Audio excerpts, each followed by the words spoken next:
कल हमने money banking finance start किया था। सबसे पहले हमने देखा था पूरे वर्ल्ड में बार्टर सिस्टम रन होता था, बट बार्टर सिस्टम के कुछ लैक्यूनास थे। कौन कौन से थे? सबसे पहले हमने देखा था बार्टर सिस्टम में पहला प्रॉब्लम था कि there was a requirement of double coincidence of bonds, जो कि पूरी नहीं हो पाती थी। सेकंड हमने देखा था कि जो ट्रांजैक्शन कॉस्ट था वो भी काफी हाई होता था। और थर्ड प्रॉब्लम था कि पेरिशेबल कमोडिटीज थे। उससे निकलने के लिए हम फिर सेकंड मेथड पे जाते, that was invention of money. Money invent हुआ तो मनी ने सबसे पहले डिवीजन ऑफ लेबर को प्रमोट किया, हमने देखा था। उसके बाद मनी के दो फंक्शन थे, एक था प्राइमरी, एक था सेकेंडरी। प्राइमरी फंक्शन था मेजर ऑफ वैल्यू और सेकेंडरी फंक्शन था मीडियम ऑफ एक्सचेंज। उसके बाद हमने देखा था कुछ सेकेंडरी फंक्शन थे, money can be stored and transferred which give rise to banking system, और एक था standard of deferred payments which give rise to financial system. तो फिर हमने देखा था order money, banking and finance. Clear है? उसके बाद हमने टाइप्स ऑफ मनी देखा था। सबसे पहला मनी है, मैंने आपको बताया था कमोडिटी मनी। कमोडिटी मनी में एक चीज होती थी, दैट वाज इंट्रिंसिक वैल्यू, यानी उसकी इंटरनल वैल्यू। उसके बाद हमने देखा था कमोडिटी मनी में कुछ प्रॉब्लम्स थे, जैसे फिजी में वो याद आ रहा होगा व्हेल का टीथ, वो कहीं और नहीं यूज कर सकते। दैट इज व्हाई हम उससे बाहर आए और हमने फिर नया सिस्टम यूज किया, जिसको हमने कहा था मेटालिक मनी। मेटालिक मनी की इंट्रिंसिक वैल्यू होती थी। इंट्रिंसिक वैल्यू से रिलेटेड मैंने आपको दो कॉइन बताए थे, फुल बॉडीड कॉइन और token coins. What was full bodied coins? Intrinsic value क्या? फेस वैल्यू क्या? पूरा तो इंट्रिंसिक वैल्यू फेस वैल्यू से ज्यादा थी, यस। और एक होता था टोकन कॉइन्स, जिसमें इंट्रिंसिक वैल्यू फेस वैल्यू से कम होती थी। मुझे बताइए इंडिया में हम फुल बॉडीड कॉइन्स यूज करते कि टोकन कॉइन्स? Very good. जब हमने इंट्रिंसिक मनी पढ़ लिया था तो हमने ये दो कंसेप्ट देखे थे, फुल बॉडीड कॉइन्स क्या होता है, टोकन कॉइन्स क्या होता है। देन मैंने आपको बताया था मेटालिक मनी के कुछ फायदे हैं, हाइपर इन्फ्लेशन नहीं होता है, पेरिशेबल नहीं होता है ये, और इसकी खुद की भी इंट्रिंसिक वैल्यू होती है। बट मेटालिक मनी में कुछ इश्यूज थे। सबसे पहला डिबेसमेंट, याद आ रहा है? What was डिबेसमेंट? एग्जैक्टली जब किसी भी कॉइन में मैं मेटल की क्वांटिटी को कम कर देता होता था डिबेसमेंट। सेकंड प्रॉब्लम था कि रोमन एम्पायर से मेरा ट्रेड डिक्लाइन हो गया था, तो गोल्ड की क्वालिटीज अच्छी नहीं होती थी। और तीसरा प्रॉब्लम था कि मेटल का शॉर्टेज बहुत ज्यादा होता था, ट्रांसपोर्ट करना डिफिकल्ट होता था। तो नया टाइप का मनी आता जिसको आप रुपी या पेपर करेंसी कहते हो। इंडिया में करेंसी इशू करने के पावर दो लोगों के पास है, एक है आरबीआई के पास, under RBI act of 1934। RBI coins issue कर सकता है क्या? आरबीआई सिर्फ नोट इशू कर सकता है 2 से लेके 2000 तक। फिर हमने पढ़ा था एक और पावर होता है गवर्नमेंट के पास अंडर कॉइनेज एक्ट ऑफ 1906, जिसमें गवर्नमेंट 1 रुपए का नोट इशू कर सकता है और सारे कॉइन्स। यहां तक हमने देखा था। फिर पेपर करेंसी में दो कंसेप्ट और पढ़े थे, एक था फिएट मनी और एक था लीगल टेंडर। फिएट मनी के दो कंडीशन क्या थे? एग्जैक्टली फिजिकल या डिजिटल नोट या कॉइन, और सेकंड कंडीशन था कि it must be issued by king, queen, central bank और गवर्नमेंट। और फिर एक था लीगल टेंडर। लीगल टेंडर की दो कंडीशन क्या थी? एग्जैक्टली फिएट मनी होना चाहिए, उसको किसी ने रिफ्यूज नहीं करना चाहिए। फिर हमने पढ़ा था एक लिमिटेड लीगल टेंडर भी होता है। कॉइन्स लिमिटेड होते हैं कि नोट्स लिमिटेड होते हैं? कॉइन्स। वेरी गुड, इतना हमने देखा था। फिर यहां से हम आगे गए थे और हमने देखा था नए टाइप का मनी, जिसको हमने बैंक मनी कहा था। बैंक मनी में बैंक मनी स्टार्ट किया था हमने? नहीं, यही तो रुके थे हम। अच्छा,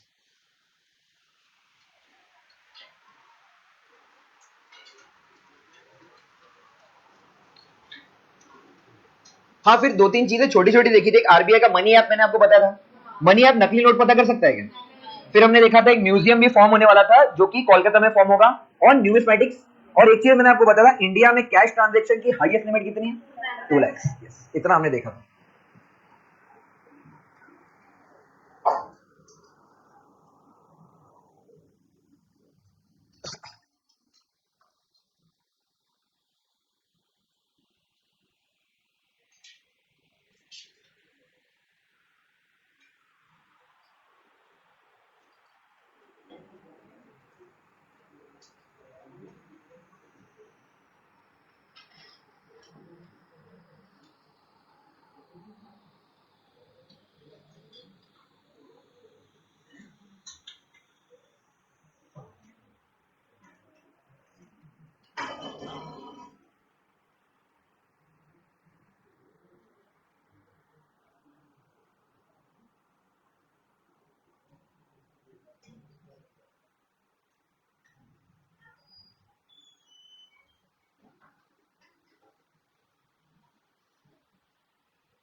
फिर देखो, फिजिकल मनी में एक लास्ट टॉपिक है डिमोनेटाइजेशन।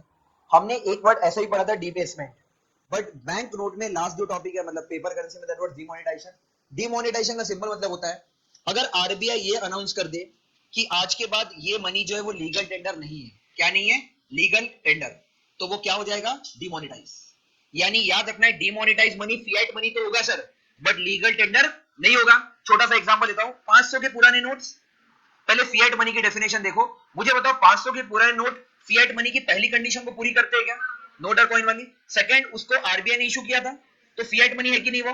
बट अब बात करो लीगल टेंडर की, लीगल टेंडर की पहली कंडीशन थी कि it must be a fiat money, पूरी है कि नहीं, और सेकंड कंडीशन था कि anyone should not refuse it, कोई रिफ्यूज करेगा कि एक्सेप्ट करेगा, रिफ्यूज करेगा तो लीगल टेंडर नहीं है। डिमोनेटाइज का सिंपल मतलब है अगर गवर्नमेंट ये अनाउंस कर दे कि आज रात के बाद से अगर ये नोट्स लीगल टेंडर नहीं है, मतलब गवर्नमेंट ने क्या अनाउंस कर दिया है, demonetisation. For example right now RBI के जो चीफ गवर्नर है अभी संजय मल्होत्रा, अगर वो अनाउंस कर दे कि 200 रुपीस के जो नोट्स है दे आर डिमोनेटाइज या they are not legal tender in India, which means they have demonetise older 200 currency notes. Clear है, डिमोनेटाइजेशन में सिंगल लाइन लिख के खत्म करो। वैसे डिमोनेटाइजेशन हम डिटेल में पढ़ेंगे, बट एक लाइन में लिख के खत्म करो डिमोनेटाइजेशन। लिखो, when the central bank when the central bank or government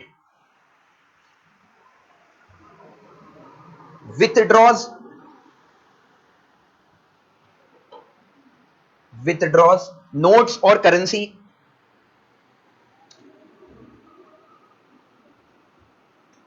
from circulation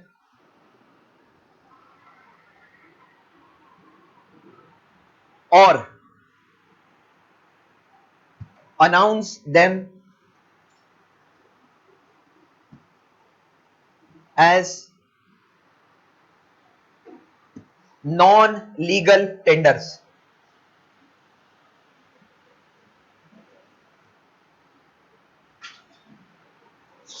ठीक है, तो हमने स्टार्ट किया था कमोडिटी मनी से, पूरा हो गया, हमने मेटालिक मनी पढ़ा था, फिर हमने पेपर मनी या फिएट मनी या लीगल टेंडर जिसको कहते हैं वो देख लिया था। अब हमें एक चीज में एंटर करना है दैट इज बैंक मनी। पहले ही वर्ड समझो इसको बैंक मनी क्यों कहा जाता है। मुझे एक बात बताओ, एक अगर 100 रुपए के नोट आपके पास अभी है तो ये फिजिकल फॉर्म में, तो मैं बोलूंगा ये आपके पास पेपर मनी है। बट अगर सेम 100 रुपीज आपके बैंक में डिपॉजिटेड हो तो इसको मैं क्या कहूंगा, बैंक मनी। बैंक मनी का सिंपल मतलब है ये मनी आपके पास प्रेजेंट है बट फिजिकल नहीं, डिजिटल फॉर्म में। राइट ना, एक छोटा सा एग्जांपल लेता हूं, अगर मैं ये कहता हूं कि मेरे पास अभी 10,000 रुपीज है, तो एक तरीका है तो कि 10,000 मैं अपने हाथ में कैश के फॉर्म में रखूं, उसको मेटालिक मनी यानी सिक्कों के फॉर्म में रखूं, या मेरे बैंक अकाउंट में रखूं। तीनों सेंस में मैं कह सकता हूं कि मेरे पास 10,000 है, चाहे मेरे बैंक में हो, चाहे मेरे पास करेंसी के फॉर्म में और नोट्स के फॉर्म में। सेम जब ये पैसा आपके बैंक में चला जाता है तो we give that money as a term called as bank money. तो बैंक मनी बस यही है, जो भी पैसा आपके बैंक में डिपॉजिट हो जाता है दैट बिकम्स बैंक मनी। हमने देखा था अगर कोई पैसा है, कोई लीगल टेंडर है, कोई नोट है, वो मेरे बैंक अकाउंट में डिपॉजिट हो जाएगा तो क्या बन जाएगा, बैंक मनी। अब ये बैंक मनी को मैं किस किस फॉर्म में यूज कर सकता हूं, चेक के फॉर्म में, बैंक से पेमेंट करना है आप चेक बना दो। आप इलेक्ट्रॉनिक ट्रांसफर कर सकते हो, जैसे नेफ्ट का यूज कर सकते हो, क्या होता है हम देखेंगे, आरटीजीएस का यूज कर सकते हो या आईएमपीएस का यूज कर सकते हो, और आप कार्ड के थ्रू भी पेमेंट कर सकते हो कि नहीं, डेबिट कार्ड, क्रेडिट कार्ड। तो ये सब पैसा मेरे बैंक में है। अब मुझे क्योंकि बैंक मनी पढ़ना है तो मैं सबसे पहले डिटेल में पढ़ूंगा what is cheque, NEFT, RTGS, IMPS, और वहां से हम राइट नाउ वाले सिस्टम पे आ जाएंगे जिसको आप यूपीआई सिस्टम कहते हो। ठीक है, हेडिंग बनाइए बैंक मनी।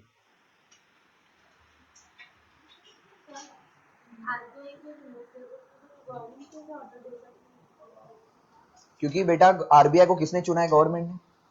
आरबीआई जब आप पढ़ोगे, आरबीआई हम पढ़ेंगे, आरबीआई का जो गवर्नर होता है उसको सेंट्रल गवर्नमेंट ही अपॉइंट करती है। यानी अगर मैं ये कह रहा हूं कि आरबीआई उस नोट पे साइन कर रहा है तो वो आरबीआई साइन कर रहा है, लेकिन आरबीआई को अपॉइंट किसने किया, गवर्नर ने, मतलब गवर्नमेंट ने। तो गवर्नमेंट चाहे तो वही ऑर्डर देगा। जैसे मैं एक छोटा सा एग्जांपल लेता हूं, गवर्नर एक पपेट है बेटा, उसको आरबीआई जो भी काम कर रहा है उसको गवर्नमेंट बता रहा है कि आप ये वाला नोट निकालो, ये गवर्नमेंट ने उसको बोला कि पुराने 500 और 1000 के नोट बैन करो। आरबीआई खुद से कभी कुछ नहीं कर सकता। दैट इज व्हाई अभी जब मैं आपको नेक्स्ट टॉपिक पढ़ाऊंगा मॉनेटरी पॉलिसी कमेटी, तो आप देखोगे मॉनेटरी पॉलिसी में इन्फ्लेशन कंट्रोल करने का काम आरबीआई का है, बट उसमें सारे के सारे मेंबर्स या आधे मेंबर्स आपने किसके भरते, गवर्नमेंट के, क्योंकि गवर्नमेंट को अपना भी एक पर्सपेक्टिव रखना पड़ेगा, क्योंकि ये इंडिया जो है इसमें हमने गवर्नमेंट को चुन के लाया है, तो ये कितना इन्फ्लेशन चाहती है, that is why.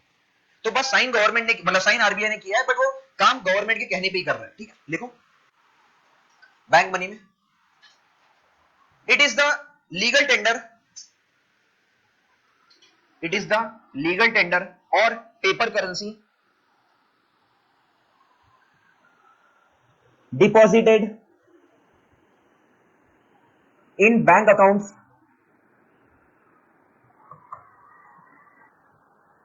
which can be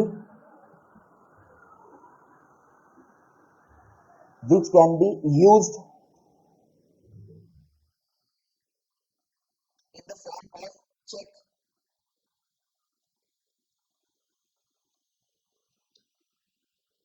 Second, cards or electronic transfers.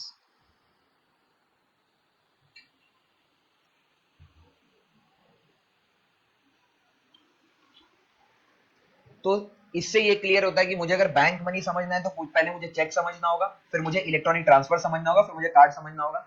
तो आइए हम बैंक मनी स्टार्ट करते हैं। तो क्योंकि बैंक मनी को यूज करने का सबसे पहला मेथड होता है चेक, तो हम स्टडी करेंगे चेक्स को। बट ये चेक का सिस्टम आया कहां से? अगर आप इसकी हिस्ट्री देखोगे तो ब्रिटिशर्स के टाइम पे एक वॉइसरॉय थे जिनका नाम था वॉइसरॉय रिपन। इनको फादर ऑफ लोकल गवर्नेंस भी कहा जाता है। अगर आपने मॉडर्न हिस्ट्री में पढ़ा होगा, दो लोग थे, एक वॉइसरॉय लिटन था और एक रिपन था। लिटन और रिपन दोनों फेमस थे, जिसमें से रिपन दो चीजों के लिए जाना जाता है। एक तो ये फादर ऑफ लोकल गवर्नेंस होता है, यानी जो पंचायती राज सिस्टम आप पढ़ते हो, इसकी नींव ब्रिटिशर्स ने इसी ने रखी थी। और यही वो इंसान था जो लेके आया था negotiable instrument act 1881। What is negotiable instrument act अभी समझते हैं। अब देखो, पूरे वर्ल्ड में सबसे पहले कमोडिटी मनी आया, हमने देखा उसके मेटेलिक मनी आया, फिर ब्रिटिशर्स लेके आ गए पेपर मनी। ठीक है, अब पेपर मनी आने के बाद उन्होंने चेक क्यों लाया ये समझते हैं। मान लो मैं एक शॉपकीपर हूं और मैं होलसेलर हूं। आप आए और आपने मेरे से कुछ सामान मांगा कि आप इसको बेचना चाहते हो, यानी आप अपनी एक रिटेल की शॉप है, आप मेरे से सामान लेके गए। तो आपने मेरे से मान लो 10,000 रुपए का सामान लिया, मैंने आपको बोला पेमेंट, तो आपने बोला अभी आपके पास पेमेंट नहीं है, आप अगले हफ्ते मुझे पेमेंट दे दोगे। तो मैंने बस आपकी बात का भरोसा कर लिया और मैंने एक हफ्ता वेट किया। फिर अगले हफ्ते आप आए, आपने सामान लिया, मैंने बोला पेमेंट, तो आपने बोला एक हफ्ते बाद दूंगा, थोड़ा डिले हो गया। ऐसा करते करते मान लो 2-3 हफ्ते निकल गए, मुझे पेमेंट नहीं मिला। अब एक बात बताओ, एक टाइम बाद आप अगर भाग गए तो मेरे पैसे डूब गए कि नहीं? तो ऐसा ही चलता था पहले, उधारी सिस्टम ऐसे ही चलता था कि लोग वर्बली एक दूसरे को कह देते थे कि मैं आपको पेमेंट 10 दिन के बाद दे दूंगा, 15 दिन के बाद दे दूंगा, लोग मान लेते थे। लेकिन ये जो वॉइसरॉय था रिपन, इसने नोटिस किया कि इसकी वजह से ना ब्रिटिश का ट्रेड सिस्टम कोलैप्स हो रहा है, क्योंकि ब्रिटिश मर्चेंट से लोग फ्री में लेके जा रहे थे और पेमेंट बाद में देने की बात करते थे और बाद में देते ही नहीं थे। तो इसने एक दिमाग लगाया, इसने बोला कि ये जो मर्चेंट है, जो सामान मेरे से लेके जा रहा है, या ये जो मेन मर्चेंट है जो सामान बेच रहा है, ये दोनों एक इंसान से डरते हैं जिसका नाम है ब्रिटिशर्स। ठीक है, या ये एक इंसान से डरते हैं जिसका नाम है किंग। ठीक है, तो हम एक काम करते हैं, वहां का जो प्रिंसली स्टेट का किंग होगा, जैसे मान लो राजपूताना स्टेट है तो राजपूताना का भी किंग होगा, जैसे सवाई सिंह था, मान सिंह था, जय सिंह था, वैसा कोई किंग होगा। मराठा में कोई पेशवा होगा।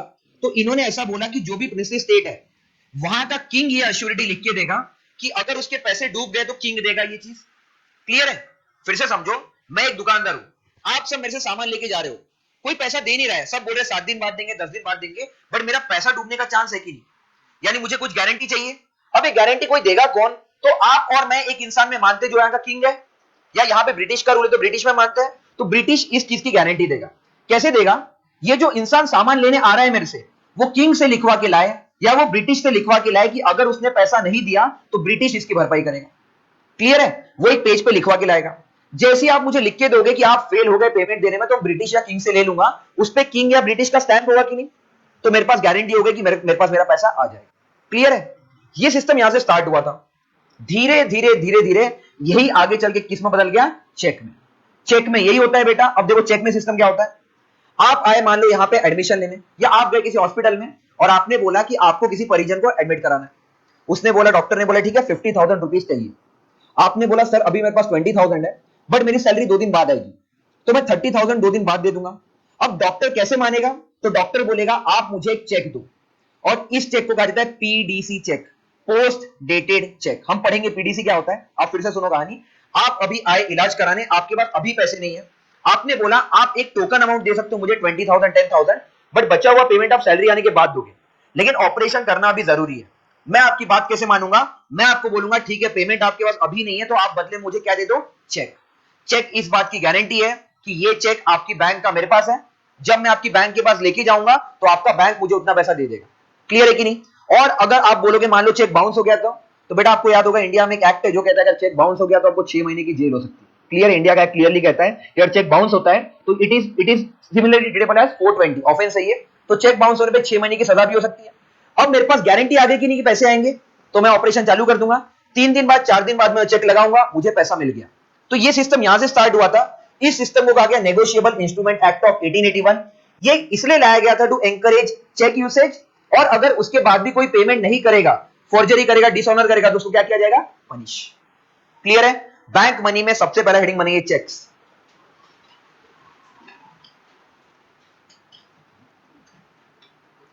और इसमें लिखिए it was introduced using negotiable instrument act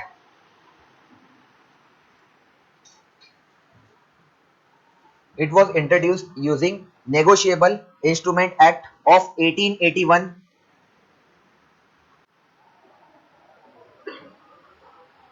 by viceroy Ripon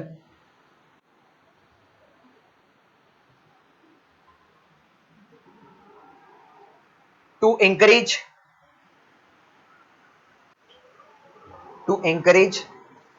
transactions and punish for dishonor।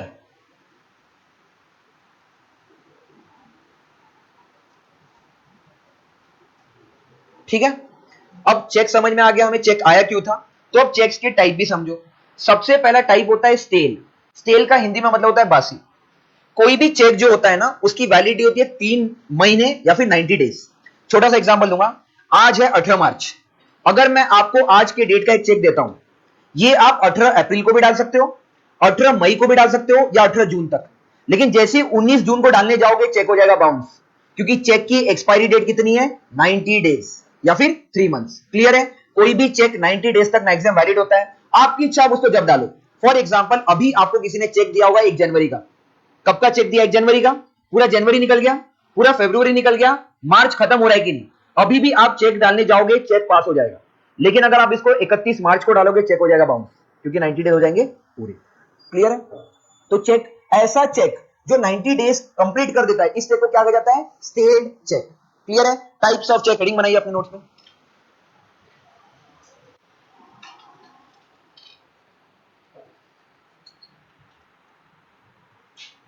और पहला लिखिए stele check.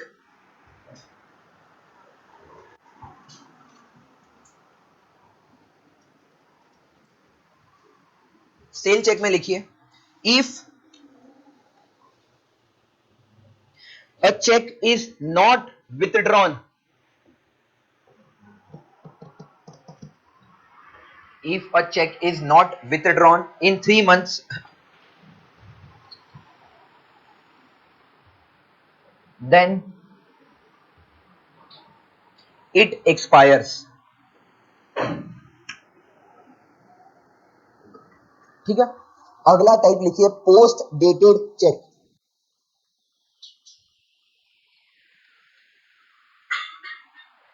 Post dated check.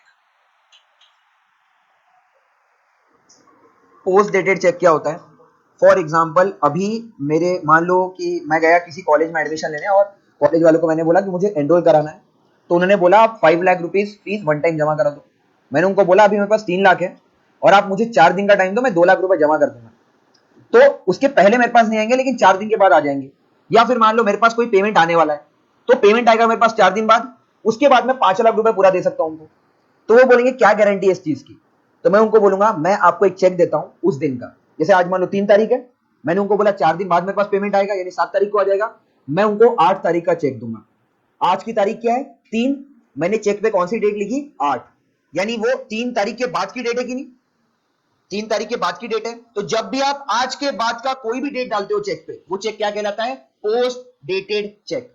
For example, आज 18 तारीख है, अगर आप चेक पे 19 भी लिख दोगे तो क्या बन जाएगा? Post dated check. क्लियर है? लेकिन 18 लिखोगे तो करंट चेक होता है। आप 18 के बाद 19, 20, 21, 22, अगला महीना, उसके अगला महीना, 10 साल, 20 साल बाद की भी डेट लिख दोगे, क्या बन जाएगा? Post dated check. Post dated का सिंपल मतलब है आज के बाद की कोई भी तारीख। क्लियर है? पोस्ट डेटेड चेक में लिखो if a cheque carries a future date, if a check carries a future date, it is called as post dated.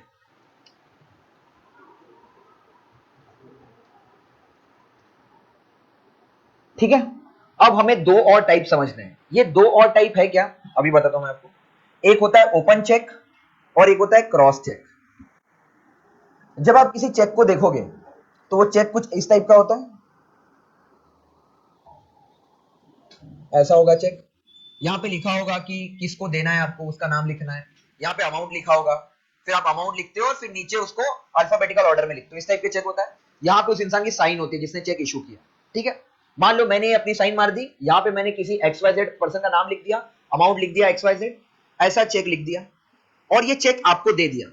ये मैंने आपके नाम का लिखा, मान लो कोई XYZ पर्सन के नाम का लिखा और उसको दे दिया मैंने, लेकिन ये उसके अकाउंट में ना जाते हुए किसी और के भी अकाउंट में चला जाएगा। कब? अगर इसके ऊपर मैंने ऐसे दो क्रॉस नहीं मारे। क्लियर है? आप जब भी देखोगे कोई चेक बनाते तो बोला जाता है बेटा यहाँ पे दो क्रॉस बना दो। ये दो क्रॉस इंश्योर करता है कि जिसके नाम का चेक है ये चेक उसी के नाम पे जाएगा। लेकिन अगर आपके चेक में ये दो क्रॉस मिसिंग है तो ये XYZ छोड़ो, ये ABC के नाम पे भी जा सकता है, ये DEF के भी नाम पे जा सकता है। कोई भी इंसान किसी के भी अकाउंट में चेक डलवा सकता है, फिर वो नाम की कोई वैलिडिटी रही ही नहीं, क्योंकि now this is open bearer cheque.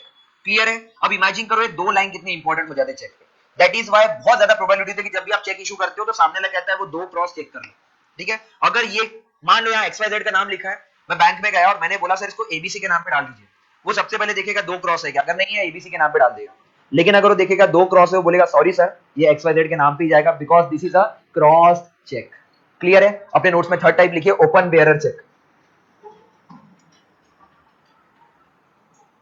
Open BEARER, open bearer cheque. इसमें लिखिए anyone can encash this check as it has no crossings.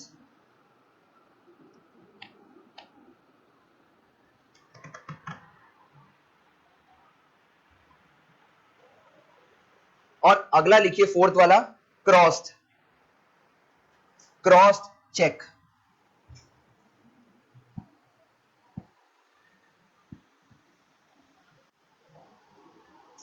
Cross check में लिखिए it can be withdrawn, it can be withdrawn by the person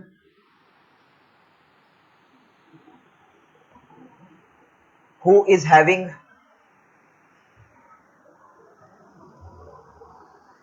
his name on check.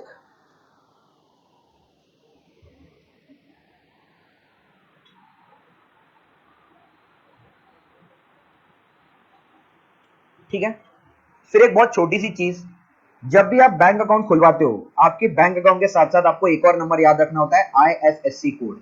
IFSC code क्या है? आप अगर कहीं पे रह रहे हो तो वो एरिया को एक पिन कोड डिफाइन करता है। वैसे ही मान लो SBI ने नागपुर में 10 ब्रांच खोले, तो आप अगर किसी को बोलते हो कि मेरा SBI में अकाउंट है नागपुर में, तो वो पूछेगा आप IFSC बता दो, यानी वो पता कर लेगा वो 10 ब्रांचेस में से कौन सा ब्रांच है। यानी IFSC कोड और कुछ नहीं है, आपके बैंक का पिन कोड है। जैसे आपने बोला SBI N, तो वो समझ जाता है SBI है और N का मतलब नागपुर, फिर कुछ नंबर आएगा 000 और फिर उसके बाद आपका कोड होगा। जैसे मान लो फॉर एग्जांपल SBI N 0001268, ऐसा कुछ नंबर है, तो ये 1268 बता रहा है कि एग्जैक्टली नागपुर में आपका ब्रांच कौन सा है। ठीक है, तो IFSC कोड के बारे में याद रखना है, ये 11 डिजिट का अल्फा न्यूमेरिक है, अल्फाबेट्स भी और न्यूमेरिक भी है। चेक कर लो SBIN, ये अल्फाबेट्स है और बाद में नंबर स्टार्ट हो रहा है, तो 11 डिजिट का होगा, अल्फा न्यूमेरिक होगा, and this is a pin code to identify your bank branch. एक और चीज आपको बता देता हूं, कभी आप पैसा ट्रांसफर करने जाओ, मान लो छोटा सा एग्जांपल लेता हूं, आप किसी इंसान को पैसा भेज रहे हो जिसका ICICI बैंक में अकाउंट है, आपने अकाउंट नंबर सही डाल दिया, IFSC कोड गलत डाला। जैसे उसका ICICI बैंक में अकाउंट है, आपने ICICI बैंक का दूसरा अकाउंट का कोड डाल दिया। फॉर एग्जांपल छोटा सा एग्जांपल ले रहा हूं, एक इंसान ने आपसे पैसा मांगा जो ICICI बैंक में है और वो नागपुर में उसका अकाउंट है, आपने अकाउंट नंबर उसी का डाला, बट आपने IFSC code ICICI bank Kerala का डाल दिया।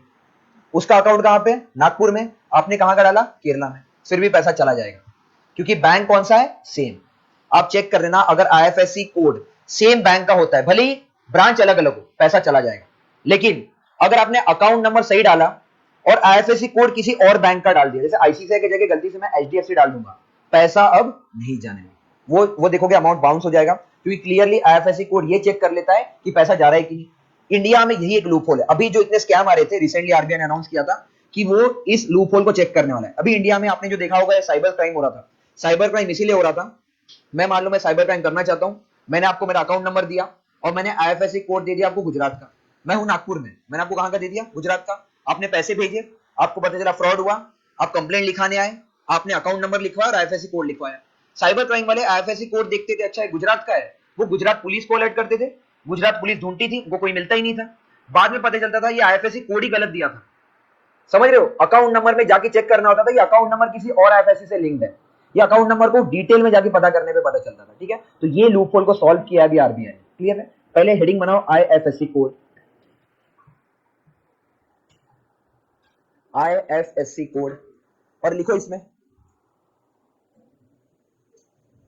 It is 11 digit alpha numeric code. It is 11-digit alpha-numeric code which acts as pin code to identify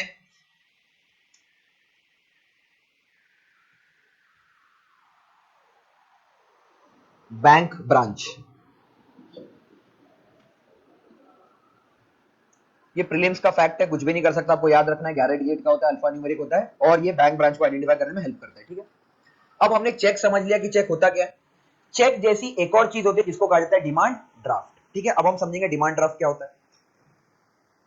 सबसे पहले चेक और डिमांड ड्राफ्ट में अंतर क्या है ये समझते हैं। आप में से पहली बार डीडी कितनों ने बनवाया है? बनवाया किसने डीडी? डिमांड ड्राफ्ट नहीं बनवाया? समझा तो डिमांड ड्राफ्ट क्या होता है। देखो, मान लो आप कॉलेज में एडमिशन लेने गए और कॉलेज वालों ने बोला बेटा आपको फीस भरनी है।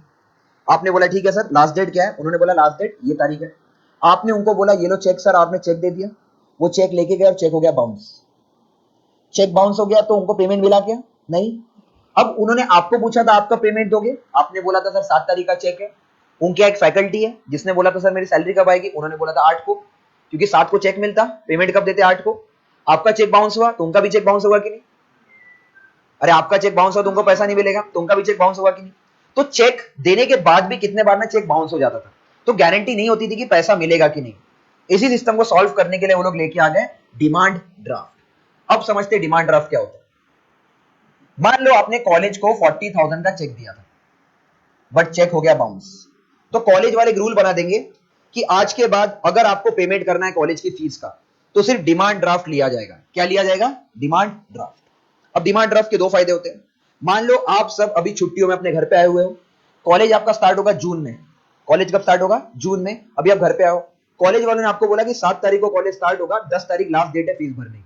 ठीक है, पहला तरीका, आप कैश लेके जाओ अपने साथ घर से, जो भी आपका कॉलेज, मान लो फॉर एग्जाम्पल आप यहाँ हो, आपका कॉलेज दिल्ली में है, आप यहाँ से कैश लेके जाओ, दिल्ली में कॉलेज में डाल दो। सेकंड तरीका, आप खुद से चेक लेके जाओ, बट चेक कॉलेज वाले ले नहीं रहे, क्योंकि चेक क्या हो सकता है? बाउंस। तो कॉलेज वालों ने बोला चेक लगेगा, डेबिट कार्ड लगेगा, यूपीआई एक्सेप्टेड है, डिमांड ड्राफ्ट एक्सेप्टेड है। अब डिमांड ड्राफ्ट क्या होता है?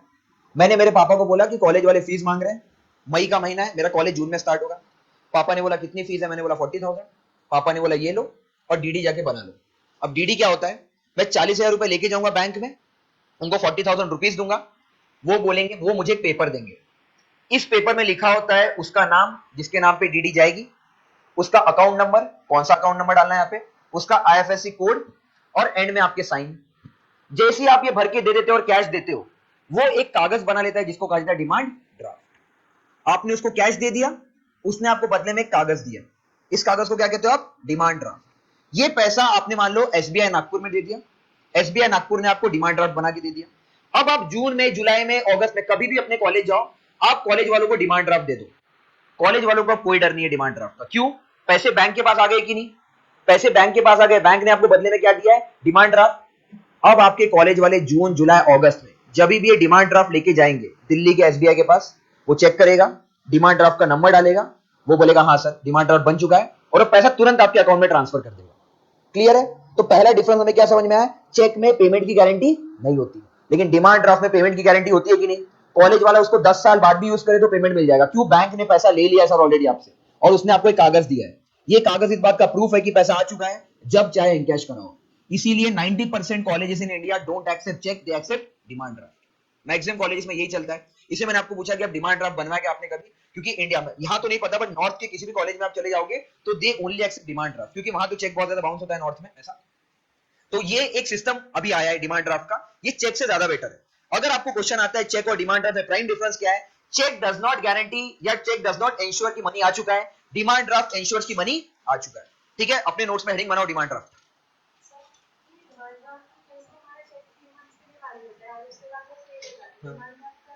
उसका कोई वैलिडिटी नहीं है। क्यों वैलिडिटी नहीं है? क्योंकि चेक में क्या होता है ना, 3 मंथ्स की वैलिडिटी भी आपने क्यों दी है? क्योंकि मान लो मेरे अकाउंट में 10 लाख रुपए है, मैंने किसको 10 लाख का दे दिया, 3 महीने में ऐसी प्रोबेबिलिटी है कि मैं उस अमाउंट को यूज करूंगा और मेरे अकाउंट में 9 लाख रह गए, तो 3 महीने बाद बाउंस हो सकता है, क्योंकि 3 महीने में अमाउंट यूज कर लिया।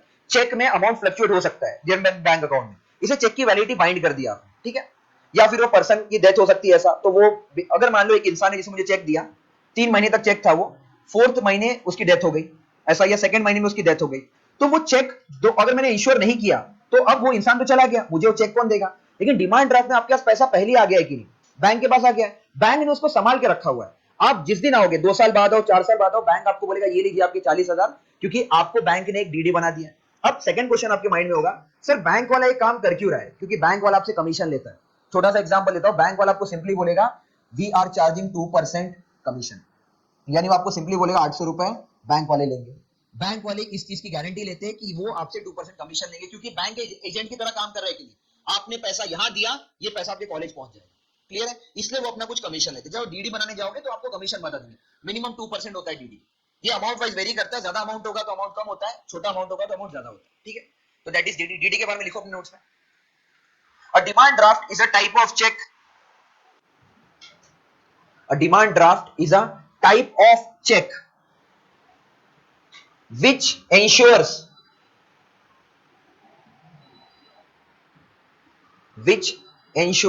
that amount has been received,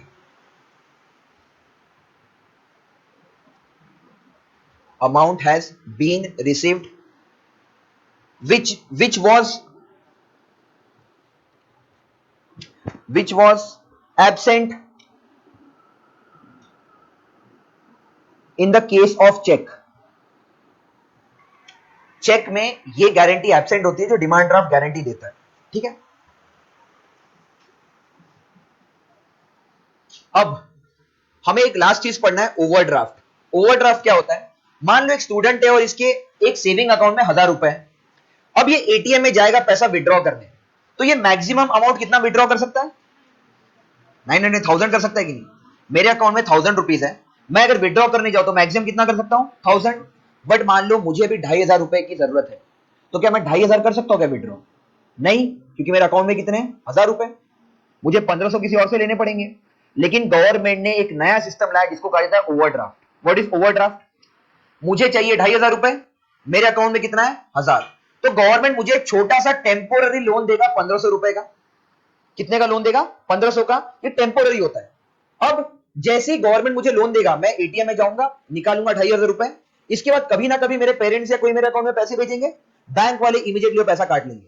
आपने पहले के स्कीम देखे, लोन मिलता था talk time loan, talk time loan भी ये होता था, आपने लिया लोन आपके अकाउंट में और जैसे आप रिचार्ज करते सबसे पहले टॉक टाइम लोन कट जाता था कि नहीं? ये वही है ओवरड्राफ्ट। ये व्हाट इज ओवरड्राफ्ट? ओवरड्राफ्ट आपको एक टेम्पोररी लोन देता है जो कुछ दिन बाद आपसे ले लेंगे, लेकिन ये अभी आपकी मदद कर रहा है। एक स्टूडेंट है मान लो, ये लाया क्यों था? इंडिया में मोदी जी लेके आए थे जनधन योजना, और जनधन योजना में हमने कई लोग के बैंक अकाउंट खोले थे कि नहीं?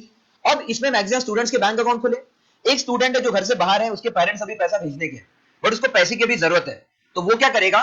वो यहाँ पे ओवरड्राफ्ट फैसिलिटी का यूज कर सकता है, जहां पे टेम्पोररी लोन लेगा, और जब भी उसके घर से पैसा आएगा वो बैंक वाले उतना पैसा उससे काट लेंगे, थोड़ा सा इंटरेस्ट भी लेंगे। जैसे 1500 लिया तो हो सकता है 50 रुपए एक्स्ट्रा काट ले आपसे। ओवरड्राफ्ट क्लियर है? एक छोटा सा लोन जो आपको डेबिट कार्ड पे मिलेगा, क्रेडिट कार्ड पे नहीं मिलेगा। क्लियर है? किस पे मिलेगा? डेबिट कार्ड पे। लिखिए अपने नोट्स में overdraft.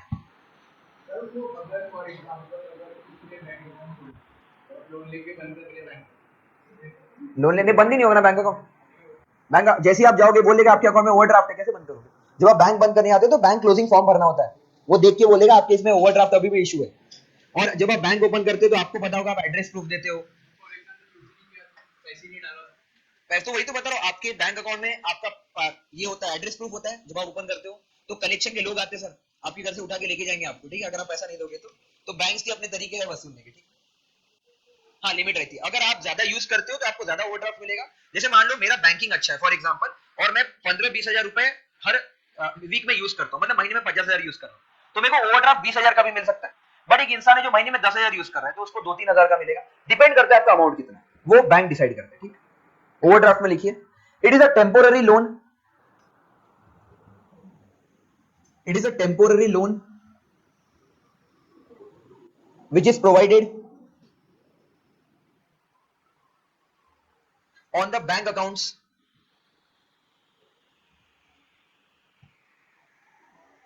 which can be withdrawn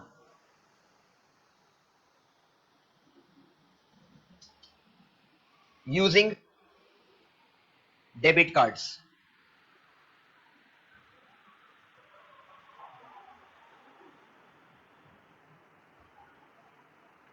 ठीक है, तो हमने बैंक मनी स्टार्ट किया। बैंक मनी में हमने सबसे पहला चेक क्या होता है, चेक के टाइप्स क्या होते हैं, और डीडी क्या होता है, डिमांड ड्राफ्ट क्या होता है, और ओवरड्राफ्ट क्या होता है। अभी हमें नेक्स्ट टॉपिक पढ़ना है सीटीएस और सीबीएस। सीटीएस है क्या? ये एक टाइप का चेक क्लियरिंग सिस्टम है। अपने नोट्स में हेडिंग बनाइए, cheque clearing system. Cheque clear कैसे होता है वो देखने वाले हम।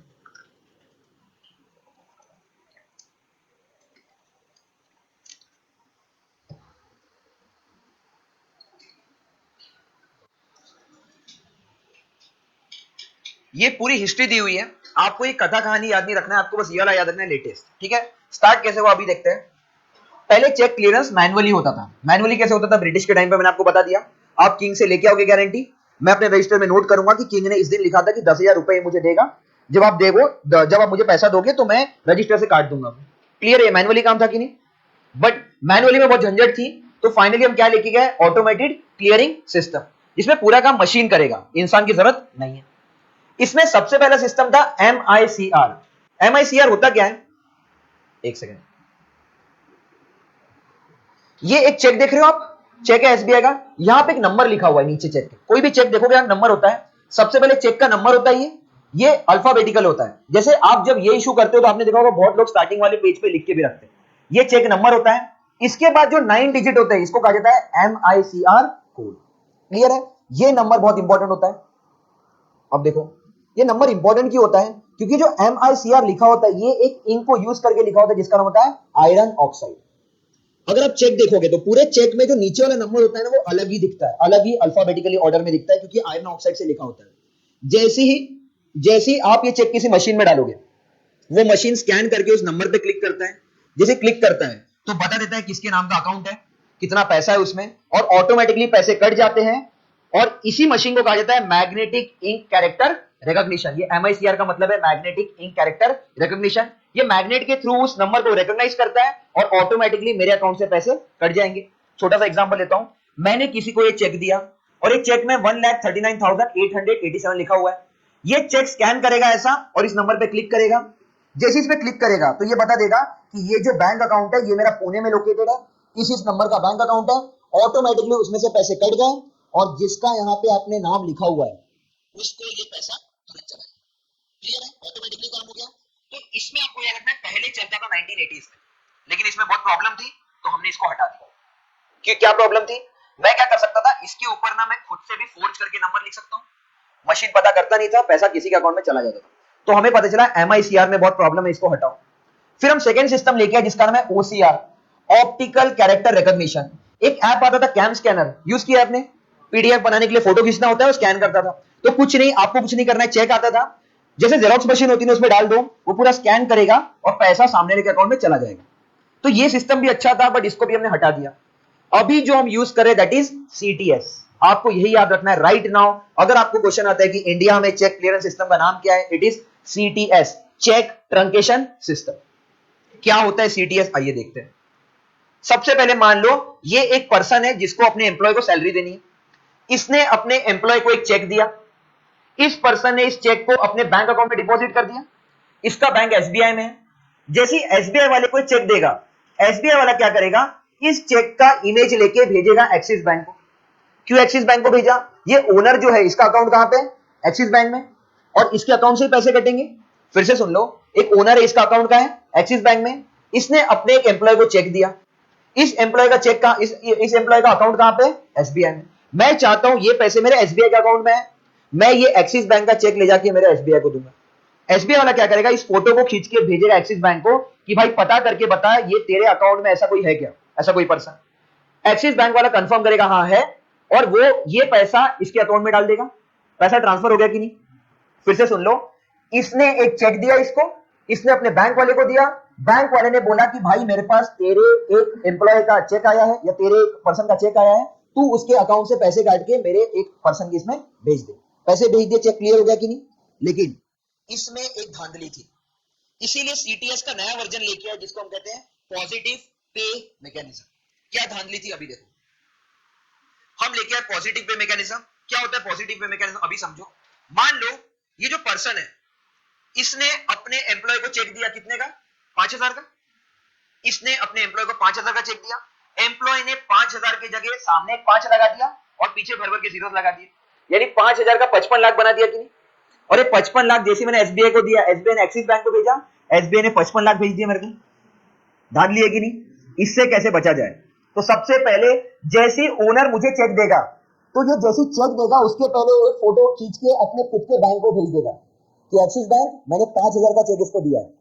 क्लियर है, मैंने चेक इशू करने से पहले फोटो लेके अपने बैंक को भेज दिया और फिर इसको दिया। इसने इसमें खोड़खाड़ की और अपने बैंक को भेज दिया। इसके बैंक ने जैसे फोटो भेजा, मैं चेक करूंगा मेरे पास फोटो में कितना लिखा हुआ है, 55 लाख। मेरे पर्सन ने कितना भेजा, 5,000। मैं बोलूंगा भाई इमेज में क्या है, मिसमैच। मैं बोलूंगा बेटा तो धांधली हो रही है, मैं चेक को कर दूंगा रिजेक्ट, अमाउंट क्या हो जाएगा, रिजेक्ट। अब आप बच गए कि नहीं। इसीलिए आपको याद रखना है सीटीएस में एक लूप होल था जिसको सॉल्व किया, इसको क्या कहा जाता है, पॉजिटिव पे मैकेनिज्म। क्लियर है। चेक क्लियरिंग में सबसे पहला लिखिए, इन इंडिया सीटीएस, जिसका फुल फॉर्म है cheque truncation system. In India CTS bracket में cheque truncation system is used for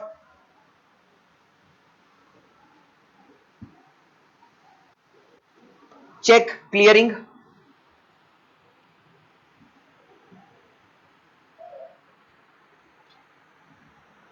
but recently RBI introduced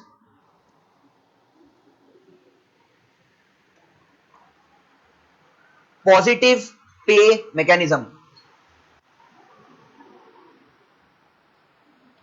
Recently RBI introduced positive pay mechanism where the check owner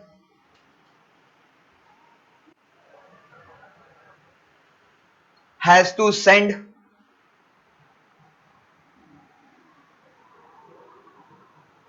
a scanned image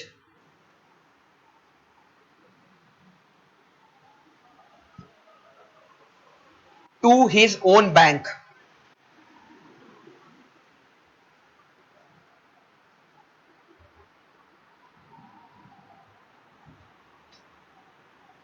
for cross checking.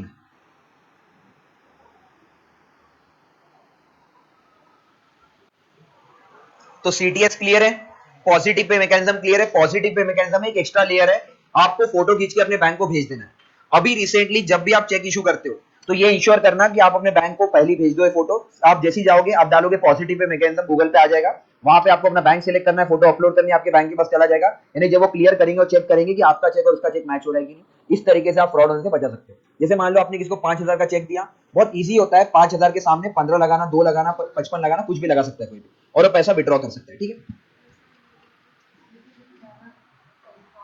हाँ अल्फाबेटली, but मैंने trust किया किसी पे। मैं आपको छोटा सा एग्जांपल देता हूँ, बहुत लोग ना ब्लैंक चेक देते हैं, ये लो लेके जाओ और लिख लेना, ऐसा ब्लैंक चेक देते हैं कि नहीं, ब्लैंक चेक का भी मिसयूज होता है कि नहीं, ठीक है, that is why blank cheque पे जैसे आप कह रहे हो अल्फाबेटली, बहुत लोग नहीं लिखते, जैसे उन्होंने अमाउंट लिख दिया, साइन कर दिया, बोला लिख लेना, ऐसा जितने आप देखोगे। जैसे मैं आपको छोटा सा एग्जांपल देता हूँ, when I was in Byju's, तो बायजूस वाले क्या करते थे, जब वो कोई स्टूडेंट के यहाँ से मतलब जैसे काउंसलिंग वगैरह होती थी, वो प्रोडक्ट लेते थे, तो पेरेंट्स क्या करते थे ना, वो साइन करके चेक दे देते थे।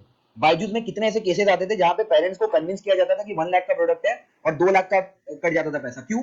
चेक पे वो लिखते नहीं थे, वो ट्रस्ट करके दे देते थे। बजाज फाइनेंस वाले फाइनेंस मारते थे, वो अमाउंट बढ़ा के लिख देते थे वहां पे, ठीक है, कितने ऐसे केसेस। बायजूस आप इमेजिन करो, इंडिया का फर्स्ट यूनिकॉर्न स्टार्टअप था और इतने तेजी से गिरा वो इसी वजह से, क्योंकि बायजूस में एथिकल प्रैक्टिसेस बहुत कम थी, दैट इज व्हाई बायजूस बहुत तेजी से गिरा।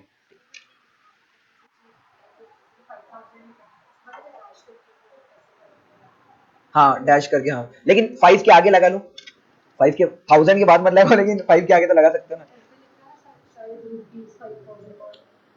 हाँ जो आप कह रहे हो ना, तो 5000 के बाद लगाया आपने, वो मैंने 5 के सामने 1 लगा दी। रुपीज नहीं नहीं नहीं, वो नहीं लिखते। अब देखो उसमें भी एक प्रॉब्लम है, आपको बताता हूँ।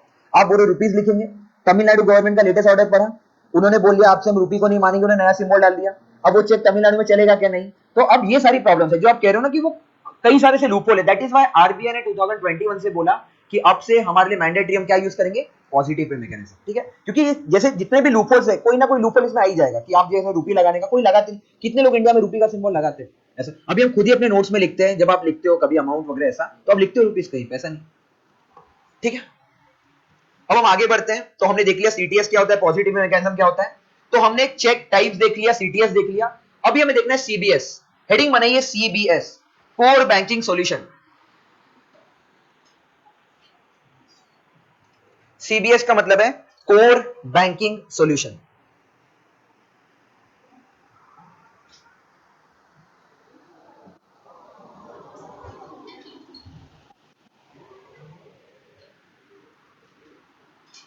सीबीएस का सिंपल मतलब है, जब मैं ऑनलाइन बैंकिंग करता हूं, जैसे मान लो अभी मैं मेरे बैंक अकाउंट में गया और मैंने उनको 20,000 रुपए दिए, उन्होंने कैश लिया मेरे से और इसको मेरे अकाउंट में डिपॉजिट कर दिया। जैसे ही मेरे अकाउंट में डिपॉजिट हुआ, आप देखोगे आपको एक मैसेज आता है कि नहीं, your account has been credited, तुरंत मैसेज आता है, पहला चीज। उसके बाद आप तुरंत पेटीएम ओपन करो और पेटीएम में आप देखोगे, आप अपना बैलेंस चेक करोगे तो बैलेंस अपडेटेड दिखाता है कि नहीं। आपने फिर मान लो इसको जाके अपने मोबाइल में एसबीआई योनो ऐप पे ओपन किया, वहां चेक किया, वहां भी अपडेटेड बैलेंस है।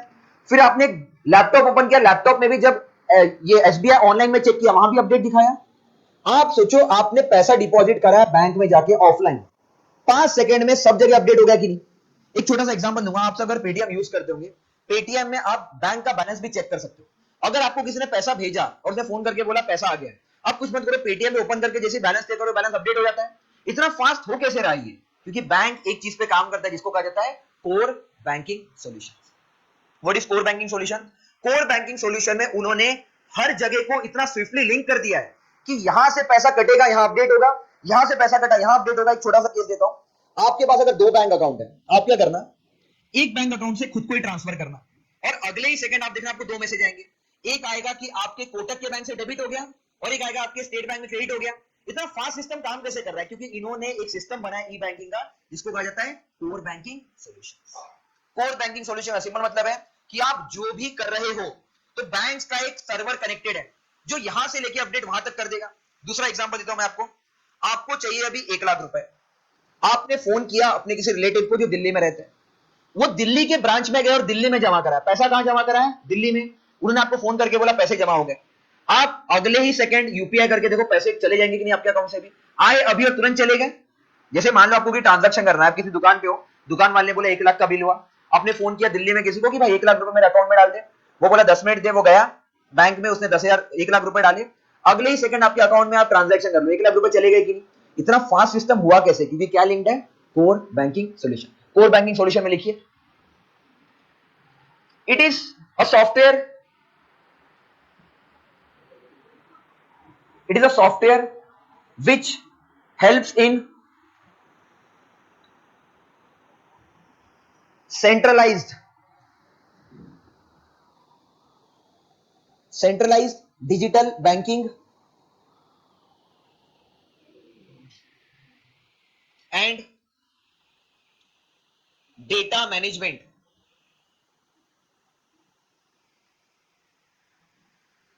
On online servers.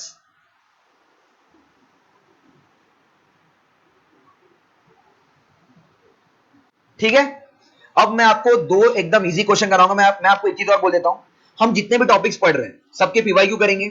आपको दो चीज फील हो जाएगी, इकोनॉमिक्स में मुझे उस टॉपिक का कोर आइडिया होना चाहिए, ज्यादा पढ़ना नहीं है। मैंने कल भी बोला थोड़ा पढ़ो आगे बढ़ो। अभी होगा इस साल का 2025 का एग्जाम 2 महीने बाद, मतलब जस्ट आज 18 है, ज्यादा 2 महीने रह गए। आप अपने नोट से चेक करना उस साल का पेपर। मैं एक गारंटी दे सकता हूं, ये जितना भी आपने पढ़ा अभी, घर जाओ रमेश सिंह उठाओ, विवेक सिंह उठाओ, उसमें अगर मिल जाए तो मुझे बताना। अगर ये क्वेश्चन जो पूछे गए वो वहां मिले तो स्टैंडर्ड बुक्स इन सारी चीजों को केटर नहीं कर सकती है, जो कि ये नोट्स कर देते हैं। सेकंड, अब आप देखो क्वेश्चन पूछ क्या रहा है। पहला क्वेश्चन है 2018 के प्रीलिम्स में आया था, which one of the following statement correctly describe the meaning of legal tender money. चारों देख के बताओ इसमें से बेस्ट कौन डिस्क्राइब कर रहा है लीगल टेंडर मनी को। आराम से पढ़ो, टेक योर टाइम।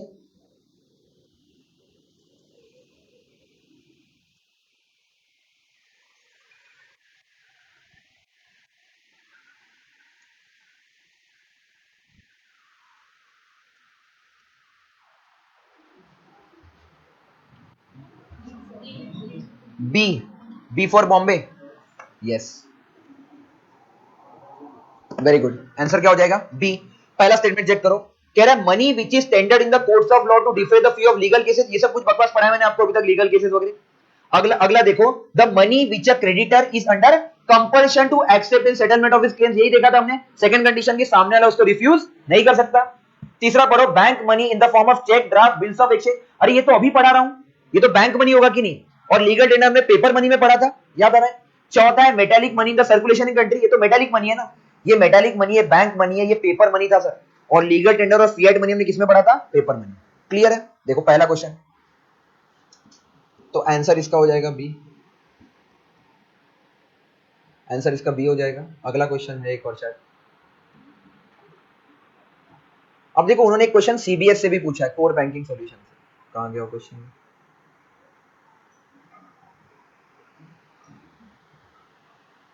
ये सीडीएस का क्वेश्चन है 2011 का। उस टाइम 50 पैसे हटे थे इसलिए पूछा था, अभी हमारे काम का नहीं है। ये वाला क्वेश्चन हटाओ, 50 पैसे वाला।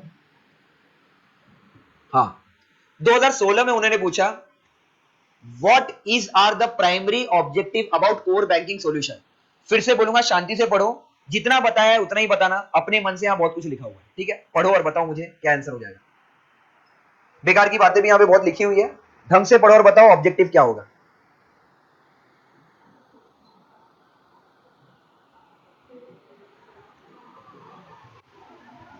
तीन स्टेटमेंट है, बताओ आंसर क्या होगा। वन ओनली, वेरी गुड, क्योंकि मैंने यही लिखा है बस। कोर बैंकिंग सॉल्यूशन का सिंपल मतलब है networking of bank branches which enable customer to operate their account regardless of where they open their account. मैंने बताया यहां पे अकाउंट है, पैसा दिल्ली में आ रहा है, फिर भी आ रहा है मेरे अकाउंट में। सेकंड कह रहा है आरबीआई कंट्रोल कर रहा है कॉमर्शियल बैंक थ्रू कंप्यूटराइजेशन। ये सब कुछ लिखवा है मैंने आपको, आरबीआई ने। अगला देखो, कह रहा है it is a detail procedure by which a bank with huge non performing assets. ये सब बताया भी मैंने आपको। एक और चीज बताओ, नॉन परफॉर्मिंग एसेट्स का मतलब एनपीए, लोन, ये सब आने का है भाई, बहुत टाइम लगेगा ये सब में। अब देखो कितना सिंपल क्वेश्चन पूछा हूं मैं, आंसर क्या हो जाएगा? One only. मैं बार बार बोलूंगा टॉपिक पढ़ो, पीवाईक्यू देखो, सॉल्व करो, आपको समझ में आ जाएगा। इकोनॉमिक्स में मुझे बस कोर कंसेप्ट को हिट करना है, उतना मुझे अंडरस्टैंडिंग है। क्वेश्चन बहुत डुएबल है। यहाँ पे जानबूझ के बिरबल की खिचड़ी टाइप की कुछ चीजें दी होगी जो इम्पॉसिबल है, जैसे इन्होंने डाल दिया आरबीआई वगैरह। अब देखो कोई स्टूडेंट पढ़ के नहीं गया है, वो सोचता है पहला हो सकता है, दूसरा सोचता है हाँ ये भी हो सकता है, बैंकिंग सॉल्यूशन है तो आरबीआई ने कुछ किया होगा, वो ये भी मार्क कर देता है। लेकिन मैं बार बार बोलूंगा ये नोट्स बहुत बड़े हैं, मैं आपको जितना लिखा रहा हूं टू द पॉइंट उतना लिख के जाओ, पढ़ो, सारे पीवाईक्यू करो। 2024 का पेपर देख लो, 2023 का, वैसे मैं सारे पीवाईक्यू क्लास में कराऊंगा। यू विल रियलाइज इकोनॉमिक्स में कितना पढ़ना होता है, कहां रुक जाना होता है। ठीक है, आगे बढ़ते हैं। तो हमने देख लिया कोर बैंकिंग सॉल्यूशन क्या होता है। ठीक है, इसका आंसर वन ओनली था, ये भी कर लिया हमने। अब हमने सीटीएस देख लिया, सीबीएस देख लिया, हमारा नेक्स्ट टॉपिक है मनी ट्रांसफर। हेडिंग बनाइए, मनी ट्रांसफर।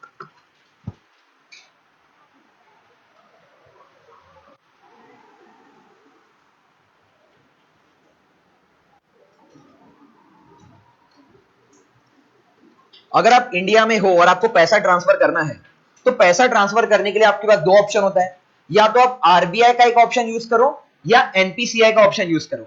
एनपीसीआई है कि अभी थोड़ी देर बाद देखेंगे, तो आपको समझ में आएगा ये एनपीसीआई इतनी इंपॉर्टेंट चीज है कि पूरा एक लेक्चर चलेगा एनपीसीआई पे। और शॉर्ट में बता देता हूं, एनपीसीआई में 10 साल में 6 क्वेश्चन पूछे गए, इतना इंपॉर्टेंट टॉपिक है एनपीएससी। ठीक है, स्टार्ट करते हैं। तो अगर मुझे पैसा ट्रांसफर करना है तो सबसे पहले आरबीआई का सेंट्रलाइज्ड पेमेंट सिस्टम है, इसमें दो चीजें होती है, एक का नाम है नेफ्ट और एक का नाम है आरटीजीएस। नेफ्ट और आरटीजीएस क्या होता है डिटेल में पढ़ेंगे। पहला डिफरेंस समझ लो, नेफ्ट होता है स्मॉल वैल्यू के लिए और आरटीजीएस होता है लार्ज वैल्यू के लिए। जैसे अगर किसी को 2000 करोड़ ट्रांसफर करने कर सकता है कि यस, क्या यूज करेगा आरटीजीएस। अगर किसी को 10 लाख या 5 लाख 6 लाख करना है तो क्या करेगा नेफ्ट। आप बोलोगे सर आईएमपीएस क्यों नहीं यूज कर सकते, आपने यूपीआई यूज किया होगा, यूपीआई की अब तक की लिमिट कितनी थी 1 लाख, तो अगर आप 1 लाख तक ट्रांसफर करना चाहते हो तो क्या यूज करोगे आईएमपीएस। अगर आप 10 लाख तक करना चाहते हो तो क्या यूज करोगे नेफ्ट, और अगर 2000 करोड़ तक करना चाहते हो तो क्या यूज करोगे आरटीजीएस। क्लियर है। अब डिटेल में समझते हैं दोनों में डिफरेंस क्या है। सबसे पहले समझते हैं नेफ्ट का मतलब क्या है। अब मान लो सबसे पहले सुबह के 8 बजे और यहां पे एक इंसान ने एसबीआई से एक्सिस बैंक पैसा भेजा 5 लाख, कितना भेजा 5 लाख।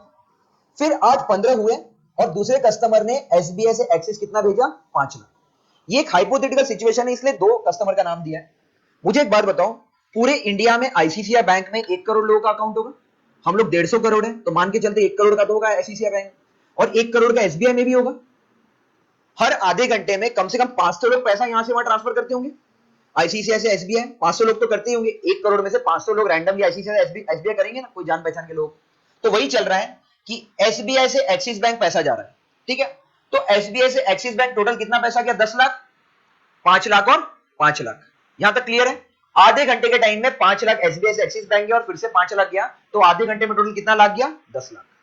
अब सामने एक्सिस बैंक से एसबीआई एक कस्टमर है जिसने वापस कितना भेजा 5 लाख और दूसरे कस्टमर ने कितना भेजा 3 लाख।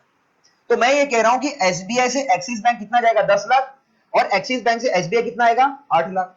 एक तरीका तो ये है कि एसबीआई एक्सिस बैंक को एक 10 लाख का ट्रक भर के भेजे और ये भी 8 लाख का ट्रक भर के भेजे, लेकिन मुझे बताओ ट्रक भर के जब पैसा भेजेंगे तो लूटने की चांसेस ज्यादा है कि नहीं, कोई भी लूट सकता है, प्लस इतने सारे ट्रक भेजने पड़ेंगे। सेकंड, ये इसको 10 देगा वो इसको 8 देगा, तो बेटर है कि ये इसको 2 क्यों ना दे दे, समझ रहे हो कि नहीं। तो आगे जाके देखो कि नेफ्ट का मतलब सिंपल है कि ये बोलेगा भाई मैं तेरे को 10 देने वाला हूं, ये बोलूंगा 8 देने वाला हूं, तो ये बोलेगा मैं ही तेरे को 2 लाख दे देता हूं कि नहीं। ये ज्यादा इजी है कि नहीं, कि ये इसको 10 लाख देगा वो 8 लाख देगा, सिंपल है मैं 2 लाख दे देता हूं, सेम कहानी हो गई कि नहीं, समझ रहे हो ये चीज। तो नेफ्ट सबसे पहले याद रखना है, नेफ्ट एक हाफ आवरली सेटलमेंट होता है। ये लोग आधा घंटा वेट करते हैं, क्यों आधा घंटा वेट करते हैं, जैसे पहले कस्टमर ने 5 लाख भेजा, इन्होंने भेज दिया, 2 मिनट बाद इनको भी 5 लाख आया, जबरदस्ती के 2 ट्रांजेक्शन हो गए कि नहीं। जबकि अगर 5 और 5 वेट करते तो सिंपली बोलते थे तू भी मेरे को कुछ मत भेज, मैं भी तेरे को कुछ नहीं भेजता हूं, कहानी बराबर है कि नहीं। अगले 5 मिनट में किसने 5 भेजा, इसने 3 भेजा, ये करने से बेटर है ये रुक लेगा और क्या बोलेगा मैं तेरे को 2 लाख भेजता हूं।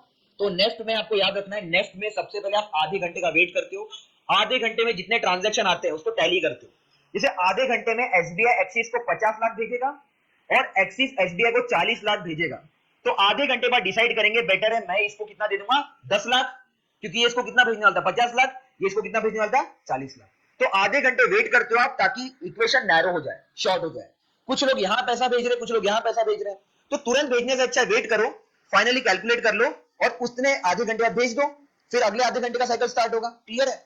इसीलिए जब आप नेफ्ट करते हो, आप में से किसी ने 8:01 पे पैसा ट्रांसफर किया तो वो 8:31 में जाएगा, और किसी ने 8:27 में भी किया तो वो 4 मिनट बाद ही चला जाएगा।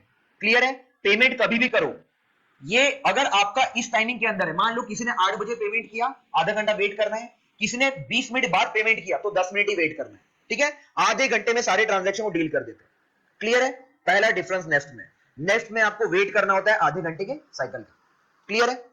जैसे मैंने किसी को 8 बजे पैसा भेजा, उसको 8:30 में जाएगा, पहला डिफरेंस। अब आप समझो आरटीजीएस क्या होता है। मुझे एक बात बताओ, मुकेश अंबानी को किसी को 500 करोड़ भेजने, अमाउंट बढ़ाए कि नहीं, कुछ अर्जेंसी होगी तभी। ऐसा समझते हैं कि मुकेश अंबानी किसी कंपनी को खरीदने वाला है और उसको खरीदने के लिए 2 और लोग आए हुए हैं। वो कंपनी ने बोला कि मैं अपनी कंपनी 500 करोड़ में दूंगा, मुकेश अंबानी ने बोला मैं रेडी हूं। सामने वाला क्या बोलेगा, पेमेंट दो, क्योंकि कोई और मुझे दे सकता है। वो भरोसा तब करेगा जब पेमेंट आएगा। अगर मैं मुकेश अंबानी को बोलूं आधा घंटा रुक जाओ, आपको लगता है रुकेगा, क्योंकि अमाउंट बड़ा है। तो ऐसे केसेस में जहां अमाउंट बड़ा होता है वहां पे आप क्या यूज करते हो, आरटीजीएस। आरटीजीएस इंस्टेंटली जाता है, लेकिन कंडीशन ये अमाउंट कैसा होना चाहिए, बड़ा, क्योंकि इतना बड़ा अमाउंट है तो बहुत अर्जेंसी है सर, तभी ये आरटीजीएस को क्विकली भेजते हो। नेफ्ट को आधा घंटा टाइम लगता है, आरटीजीएस तुरंत के तुरंत चला जाता है, पहला डिफरेंस। अब ये अवेलेबल 24/7 होता है, ये भी 24/7 होता है। नेफ्ट का मिनिमम अमाउंट कुछ भी हो सकता है, 1 रुपए भी भेज सकते हो, बट मैक्सिमम अमाउंट कितना होगा? 10 lakh.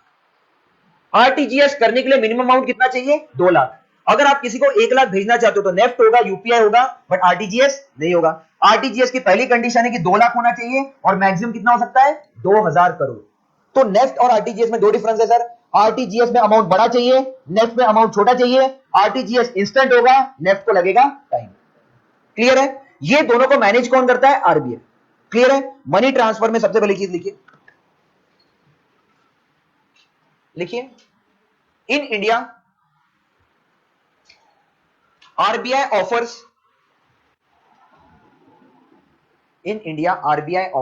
NEFT and RTGS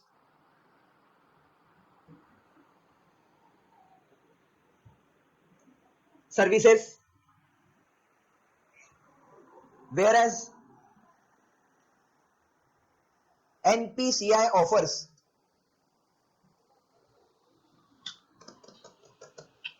IMPS system.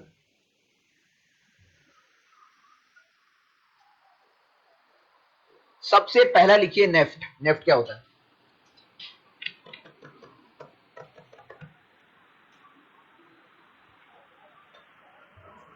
लिखिए, it is a settlement system, it is a settlement system where large number of transactions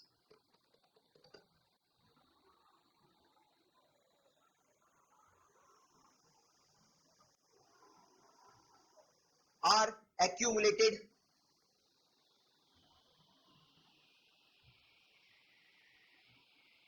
and balanced against each other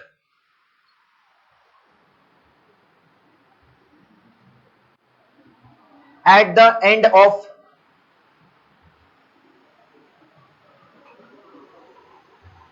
settlement cycle.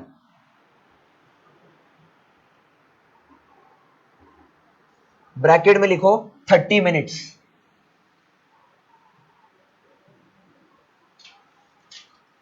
whereas RTGS is instant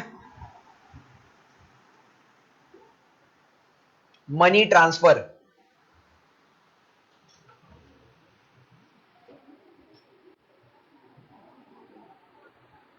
आगे लिखिए, RTGS should have minimum amount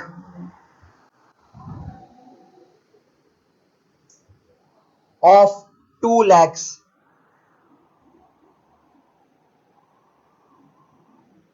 but there is no minimum condition on NEFT.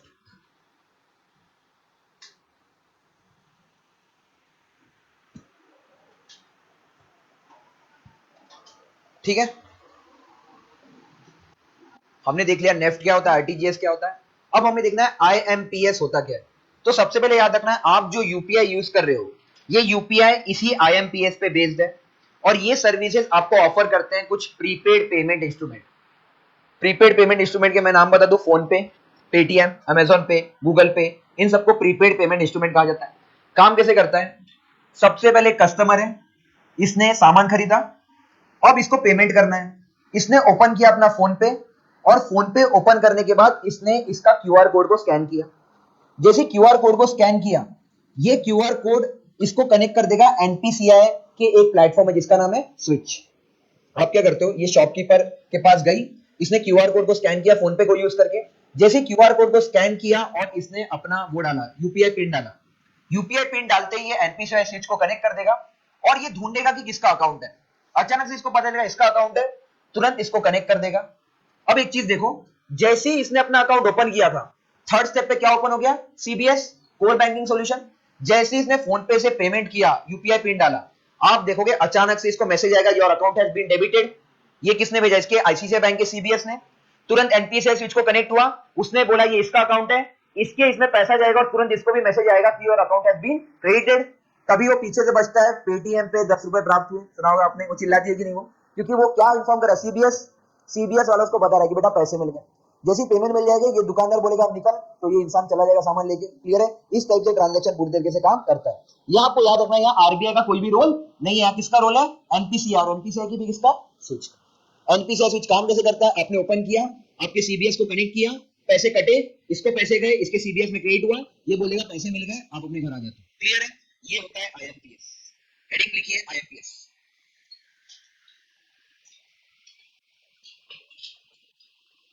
और IMPS में लिखिए it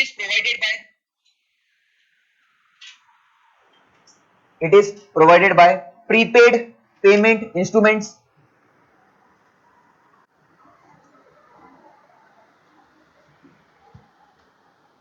it is provided by prepaid payment instruments such as Paytm etc which works on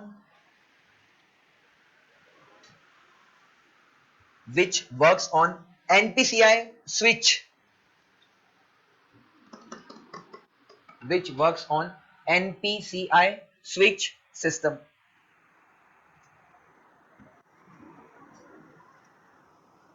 तो हमने bank money start किया था। सबसे पहले मैंने चेक के टाइप्स बताया आपको, सीटीएस क्या होता है, सीबीएस क्या होता है, नेफ्ट क्या होता है, आरटीजीएस क्या होता है, आईएमपीएस क्या होता है। अब क्योंकि बार बार ये वर्ड आ रहा है एनपीसीआई, तो समझते हैं एनपीसीआई है क्या। ठीक है, अब इंडिया में कंपनीज एक्ट 2013, इसमें अलग अलग टाइप की कंपनीज मेंशन्ड है। एक कंपनी होता है वन पर्सन कंपनी। अगर मैंने मान लो खुद का ठेला डाला या खुद का स्टार्टअप खोला, तो ये क्या हो जाएगा, वन पर्सन कंपनी, अकेला संभाल रहा हूं। अगर दो लोग या दो से ज्यादा लोग साथ में आते हैं तो ये हो जाएगा प्राइवेट लिमिटेड कंपनी। जैसे कोचिंग है वाजीराम एंड रावी, तो दो लोग के नाम है, वाजीराम सर और रावी सर, तो ये प्राइवेट लिमिटेड कंपनी हो जाएगी क्योंकि दो लोग साथ में है। ठीक है, तो ये प्राइवेट लिमिटेड कंपनी होती है। लेकिन अगर 7 लोग या पूरा गांव आके कंपनी खोले तो ये क्या हो जाएगा, पब्लिक लिमिटेड कंपनी। यहाँ पे ओनर्स की कमी नहीं है, पूरा गांव भी ओनर बन सकता है, इसलिए इसको क्या कहा गया, पब्लिक लिमिटेड। इस कंपनी को ओन कौन कर रहा है, पब्लिक। एक छोटा सा एग्जांपल लेता हूं, टाटा एक पब्लिक लिमिटेड कंपनी है। टाटा के शेयर आप खरीद सकते हो क्या, बिल्कुल। तो इनडायरेक्टली आपके पास टाटा के शेयर है, आप शेयर ओनर हो, तो आप कंपनी के ओनर हुए कि नहीं इनडायरेक्टली, इसीलिए इसको पब्लिक लिमिटेड कहा जाता है। लेकिन मैं बोलता नारायणा के शेयर बिक रहे क्या, तो ये क्या हो जाएगा, प्राइवेट लिमिटेड कंपनी। ठीक है, क्योंकि इसके शेयर कोई नहीं खरीद सकता, ये इतने ही लोग रखेंगे जितने भी मान लो आपके ओनर वगैरह ऐसा। तो प्राइवेट लिमिटेड पब्लिक लिमिटेड में समझ आ रहा है, प्राइवेट लिमिटेड के शेयर बिकते नहीं है बेटा, पब्लिक लिमिटेड के शेयर बिकते हैं। इसलिए यहाँ 7 लोग से लेके गांव हो सकता है और यहाँ पे 2 से 200। और लास्ट में कंपनी होती है that is not for profit, जिसका मेन एम प्रॉफिट कमाना नहीं है। क्लियर है? ऐसी ही एक कंपनी है जिसका नाम है एनपीसीआई। एनपीसीआई का मेन काम यही है कि लोगों को सर्विसेज देना और बदले में प्रॉफिट नहीं कमाना। तो एनपीसीआई एक नॉट फॉर प्रॉफिट कंपनी है। ऐसा एक और कंपनी जिसका नाम है GSTN network. What is GSTN network? जब से जीएसटी आया है, आप कहीं बिल लेते हो तो आपने देखा होगा ऊपर जीएसटीएन नंबर लिखा होता है। ये जीएसटीएन नंबर है कि नहीं किसी कंपनी का, ये वेरीफाई करने के लिए एक ऑर्गेनाइजेशन है जिसका नाम है जीएसटीएन। ये सब सरकारी कंपनी है, इनका मेन काम प्रॉफिट कमाना नहीं है, इनका मेन काम है कि सर्विसेज अवेलेबल करा के देना ताकि आपकी लाइफ कंफर्टेबल हो जाए।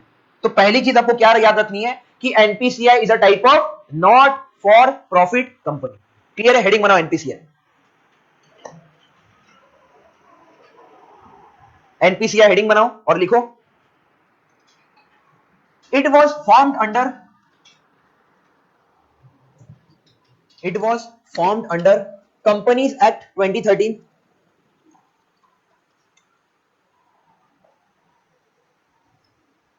देखो एनजीओ और नॉट फॉर प्रॉफिट का मतलब सेम होता है। अगर आप नॉट फॉर प्रॉफिट सर्च करोगे तो एनजीओ ही लिख के आएगा। ठीक है, it was formed under companies act of 2013 which is a not for profit company.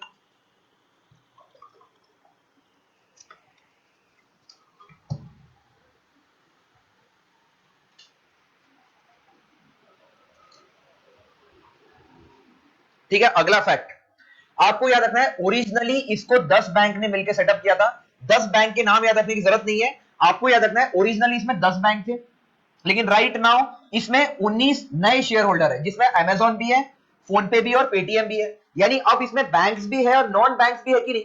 Phone पे कोई बैंक है क्या?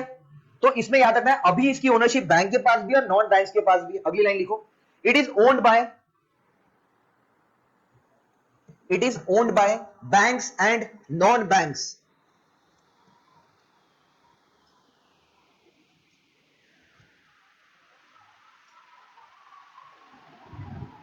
ठीक है, अब ये सबसे मेन चीज है कि क्या क्या सर्विसेज एनपीसीआई देता है। ठीक है, हेडिंग बनाओ, सर्विसेज ऑफर्ड बाय एनपीसीआई।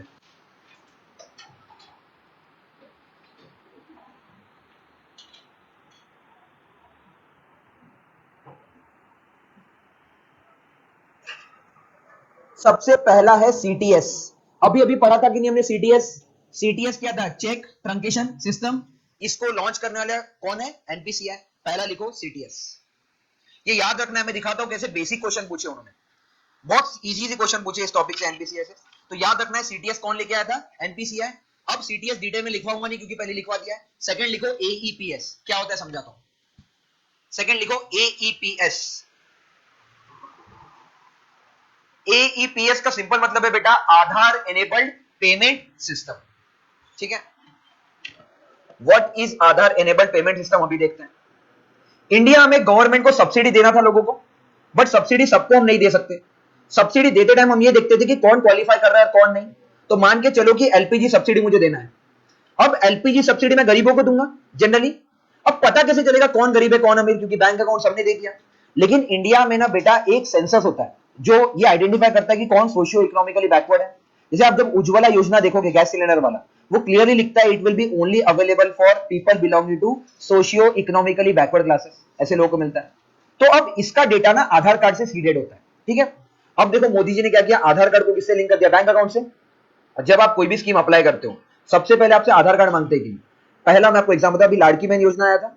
लाड़की बहन योजना में गवर्नमेंट सबसे पहले क्या मांग रही थी लोगों का? आधार कार्ड, क्योंकि वो वेरीफाई करेगी कि लड़की है कि नहीं। तो लड़के भी अप्लाई कर देंगे, समझ रहे हो कि नहीं? तो सबसे पहले आधार कार्ड से वेरीफाई करेंगे कि नहीं। अब आधार कार्ड एक तो ये प्रूफ देगा कि वो लड़की है, उसकी उम्र 18 साल के ऊपर है, क्योंकि ये 18 के ऊपर दिया जाता है। और सेकंड, गवर्नमेंट ने देखा गया आधार कार्ड से कौन सा बैंक अकाउंट लिंक्ड है। जैसे ही आपने बैंक अकाउंट दिया, अब गवर्नमेंट चेक करेगी कि आपके बैंक अकाउंट की जो ट्रांजैक्शन है वो कैसा है। सिंपल आधार कार्ड से सारे डिटेल आ गया। अब जब गवर्नमेंट आपको पैसा ट्रांसफर करेगा तो ये इस आधार कार्ड के बेसिस पे ही किया इन्होंने। मतलब आधार कार्ड एक क्राइटेरिया बन चुका है आपको क्वालिफाई कराने का या डिस्क्वालीफाई कराने का। जितने भी बच्चे गवर्नमेंट कॉलेजेस में पढ़ते हैं आप देखोगे गवर्नमेंट कुछ ये स्कॉलरशिप देती है कि नहीं? ये स्कॉलरशिप गवर्नमेंट को आपके बैंक अकाउंट के बेसिस पे नहीं देती है। गवर्नमेंट में जब आप कॉलेज में एडमिशन लेते हो आपका आधार कार्ड मांगते हैं, आइडेंटिटी प्रूफ होता है। आधार कार्ड आपको क्या क्या बताता है? एक तो कास्ट बताता है, तो ये क्लियर हो जाता है आप उस कैटेगरी के हो कि नहीं। आपकी एज बताता है, आपका एड्रेस बताता है, बहुत सारी चीजें आधार कार्ड देता है। And this Aadhaar card has been seeded with bank account. तो अब इस आधार कार्ड से कोई ना कोई बैंक अकाउंट लिंक है कि नहीं? मेरे को अगर आपकी डिटेल भी निकलवानी है, मैं आधार कार्ड से आपकी पूरी बैंक डिटेल्स निकाला लूंगा कि आपके पास कितना पैसा है, क्योंकि आपने आधार को पैन से लिंक किया और दोनों को किससे लिंक कर दिया? बैंक अकाउंट से। तो जब आधार के बेसिस पे पेमेंट दिया जाता है इसको क्या कहा जाता है? Aadhaar enabled payment system. ये इसका पहला यूज। सेकेंड यूज मैं आपको बताता हूं। मान लो ये नागपुर है, नागपुर में बहुत सारे बैंक्स हैं, पर मैं नागपुर से थोड़ा आगे गया कोराडी, वहां पे थोड़े बैंक्स कम हो गए। फिर मैं और आगे गया खापरखेड़ा, वहां पे बैंक्स कम हो गए। और मान लो खापरखेड़ा के अंदर एक छोटा सा गांव है जहां पे कोई भी बैंक है ही नहीं। लोगों को पैसा निकालना है, लोग आसपास एटीएम ढूंढ रहे हैं बट कोई एटीएम है नहीं। तो वहां पे बैंक वाले क्या करते हैं? अपने एक इंसान को भेजते हैं जिसको कहा जाता है बैंक मित्र। मान लो मैं एसबीआई का एम्प्लॉय हूं, मैं खापरखेड़ा के उस गांव में गया और मैं उस गांव में एक छोटे से इसके वो कैनोपी के नीचे बैठा रहूंगा। कुछ महिलाएं आएगी मेरे पास और बोलेगी साहब मुझे मेरे अकाउंट से 500 रुपए निकालने हैं। तो मैं उसको बोलूंगा ठीक है, एक मशीन दूंगा जिसमें अपना आधार कार्ड लगाएगी, मतलब वो सॉरी फिंगरप्रिंट लगाएगी। जैसे फिंगरप्रिंट लगाएगी मेरे सिस्टम में पूरा डिटेल आ जाएगा, ये कौन महिला है, इसके नाम पे कौन सा अकाउंट है, अकाउंट में कितने पैसे हैं। तुरंत जैसे बोलेगी मुझे 500 रुपए देना है, मैं यहाँ सिस्टम में एंटर कर दूंगा 500 रुपए, उसके अकाउंट से 500 रुपए कट गए और मैं उसको मैनुअली कैश दे दूंगा। क्लियर है कि नहीं? देखा ये सिस्टम अपने गांव में? गांव में सिस्टम चलता है जिसको आधार इनेबल्ड पेमेंट सिस्टम कहा जाता है। क्या होता है, गांव में एटीएम तो है नहीं, एक छोटा सा गांव है वहां पे एटीएम नहीं है, लोगों को पैसा निकालना है। तो पैसा निकालेंगे कैसे? वो मेरे पास आएंगे, मेरे पास एक ऐसा मशीन होगा जिसपे आप वो फिंगरप्रिंट लगाते हो। जैसे लगाओगे उस महिला का पूरा चेहरा लोड हो जाएगा मेरे लैपटॉप में, उसका बैंक अकाउंट लिख के आ जाएगा, उसके एसबीआई में कितने पैसे हैं। अगर वो बोलती है मुझे 1000 रुपए निकालने, मैं बोलूंगा मैम आपके अकाउंट में 800 रुपए यहाँ सिस्टम में दिख रहा है, तो बोलेगी 800 रुपए दे दो। तो मैं सिस्टम एंट्री कर दूंगा कि मैंने 800 रुपए दे दिए और कैश निकाल के उसको दे दूंगा।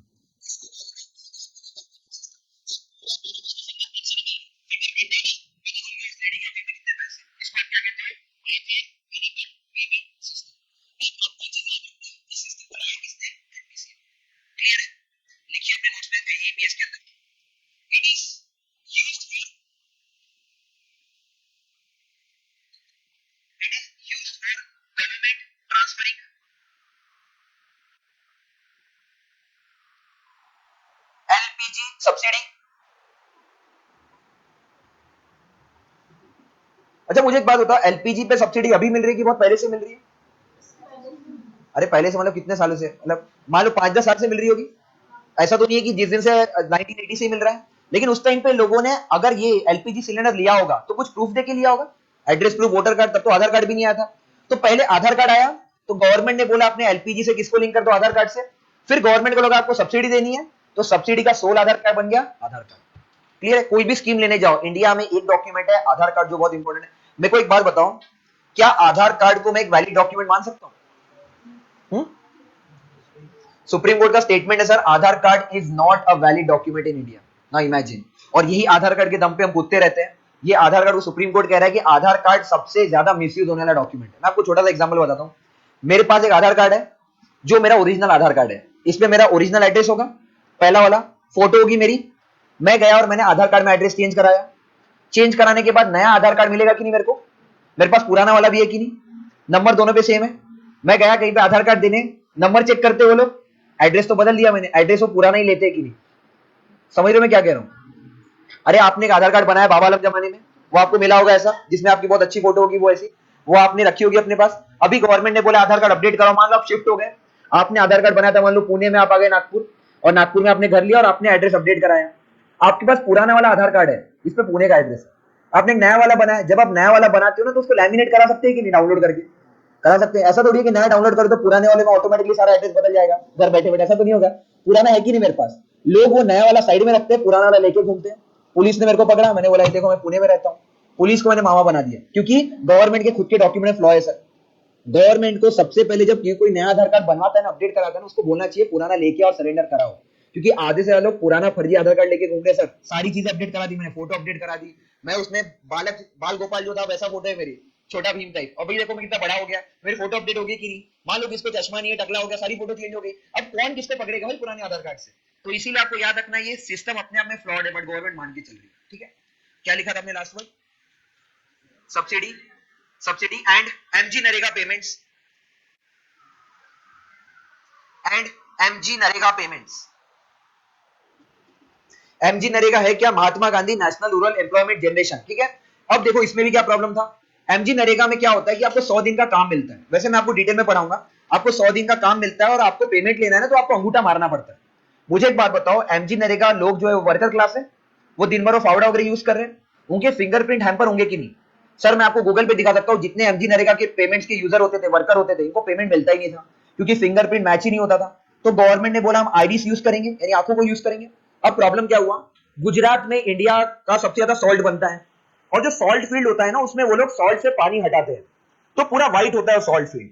तो उस पर देखते रहते हैं ना, तो सनलाइट आता है और उनकी आंखों में जाता है, तो वहां के लोगों का आइरिस चला गया सर, यानी उनका उंगली से भी पेमेंट नहीं निकल रहा है, आंखों से भी नहीं निकल रहा है। तो ये सिस्टम फ्लॉड हो गया। आई कैन शो यू, मैं आपको यही बता रहा हूं, न्यूज़पेपर में आपको यही सब जाके पढ़ना है कि ये सिस्टम के क्या फ्लॉज है, क्योंकि मेंस में वो यही पूछते हैं आपसे कि what are the lacunas in Aadhaar enabled payment system.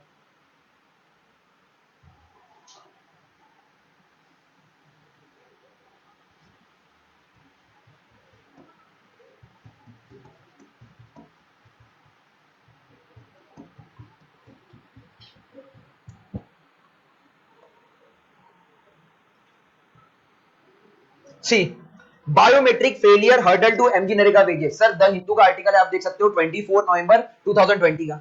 ये क्लियरली कह रहा है कि क्योंकि उनके फिंगरप्रिंट मैच नहीं हो रहे थे, तो मनरेगा वर्कर्स के पेमेंट नहीं मिले। अब मैं आपको बताता हूं कि सॉल्ट पैनिंग वर्कर्स के साथ क्या प्रॉब्लम था गुजरात में।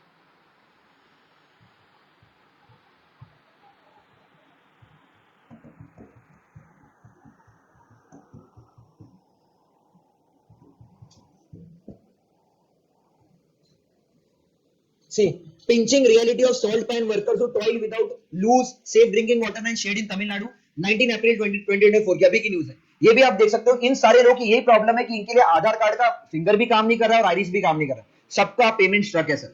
ठीक है, तो हम इंडिया में बहुत कुछ कर रहे हैं, बट उसके कुछ लैक्यूनास है। तो अभी एनपीसीआई को बोला गया कुछ नया बनाने इन लोगों के लिए। ठीक है, Aadhaar enabled payment system clear है। एक लास्ट लाइन लिखी है उसमें, it is also known as, it is also known as micro ATM.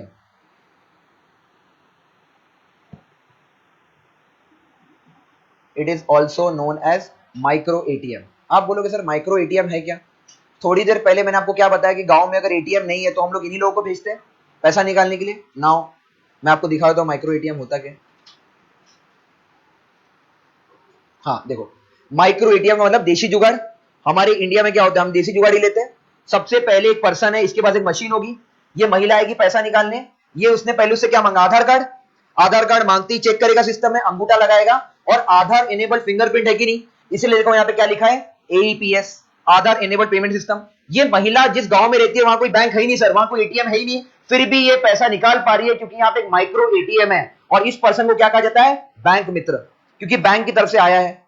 अब कभी कभार क्या होगा कि बैंक वाले अपने इंसान को भेज सकते तो अच्छी बात है, अगर मेरा इंसान अवेलेबल नहीं है तो यहां पे क्या करूंगा, तो मैं वहां के लोकल शॉपकीपर के साथ भी टाई अप कर सकता हूं। तो कभी कभार यहाँ के शॉपकीपर को भी एनरोल किया जाता है। समझाता हूं मैं। मान लो एक खापरखेड़ा का कोई गांव है और यहाँ पे एक बहुत बड़ा होलसेलर व्यापारी है, बैंक वाले जाएंगे उसके पास और बोलेंगे देखिए हर संडे को हम आपको 1 लाख रुपए लाके दे देंगे, हर वीक में आप लोगों को पैसा बांटो, पैसा खत्म हो जाए हमको फोन करना, हम वापस 1 लाख रुपए लाके दे देंगे।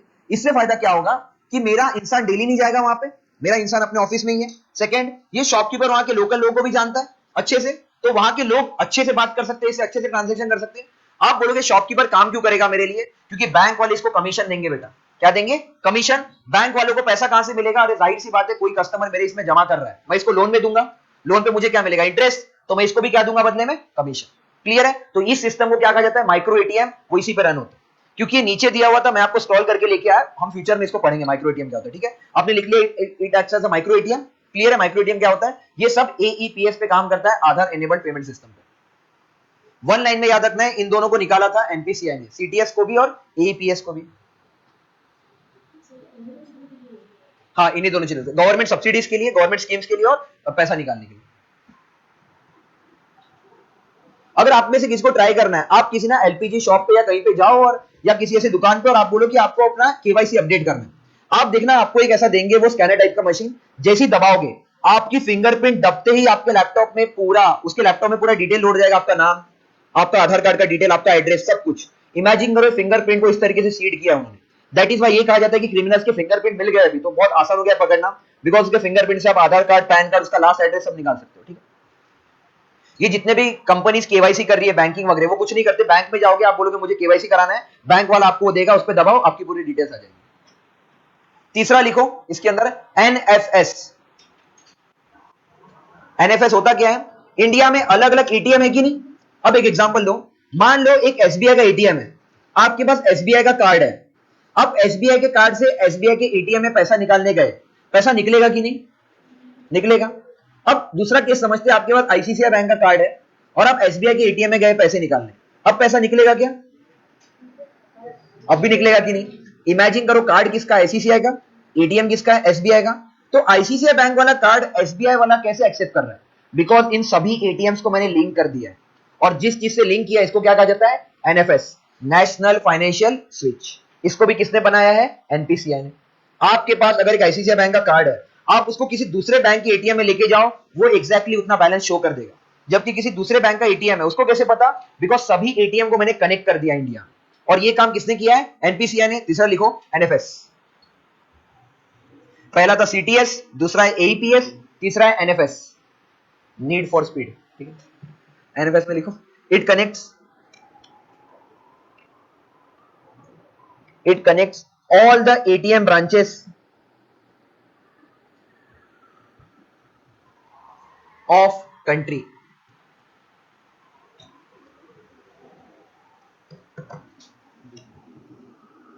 चौथा है BBPS, Bharat bill payment system.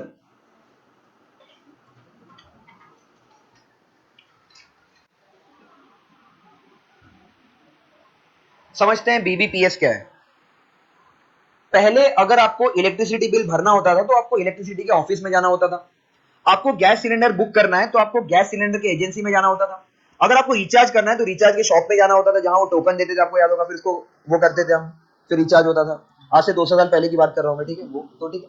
तो इसके लिए आपको फिजिकल शॉप में जाना होता था। लेकिन अभी मुझे एक बार बताओ, क्या पेटीएम से मैं इलेक्ट्रिसिटी बिल भर सकता हूँ, पेटीएम से गैस बुक कर सकता हूँ। उनको कैसे पता कि आपका गैस कौन सा है, इसी सिस्टम को किसने पॉसिबल करके दिखाया, बीबीपीएस। कुछ नहीं करना है, पेटीएम ओपन करना है, वहां जैसे इलेक्ट्रिसिटी पे क्लिक करोगे वो पूछेगा आपके डिस्ट्रीब्यूटर का नाम क्या है, जैसे ही आप सिलेक्ट करोगे इलेक्ट्रिसिटी डिस्ट्रीब्यूटर का नाम, वो बोलेगा मोबाइल नंबर डालने, और विद इन सेकंड आपका बिल लोड हो जाएगा कि नहीं। सोचो उनको कैसे पता चल गया, क्योंकि सारा डेटा मैंने शेयर कर दिया, और इसी को कहा जाता है भारत बिल पेमेंट सिस्टम। अगला एग्जांपल, मुझे गैस बुक करना है, मान लो मेरे पास एचपी का गैस है, मैंने पेटीएम ओपन किया, वहां पे एचपी सिलेक्ट किया, बोलेगा नंबर डालने, जैसे नंबर डालूंगा वो मेरा गैस का एक इनवॉइस जनरेट कर देगा कि घर बैठे गैस बुक हो गया। उसमें आपने इन कंपनीज का यूज किया, अमेजॉन पे वगैरह का। जब आपने अमेजॉन पे या पेटीएम को इन सारी कंपनी से लिंक कर दिया, इसी के लिए आपने क्या यूज किया, बीबीपीएस। लिखिए अपने नोट्स में बीबीपीएस के बारे में। Under this the utility bill payments, under this utility bill payments such as electricity, comma gas has been linked to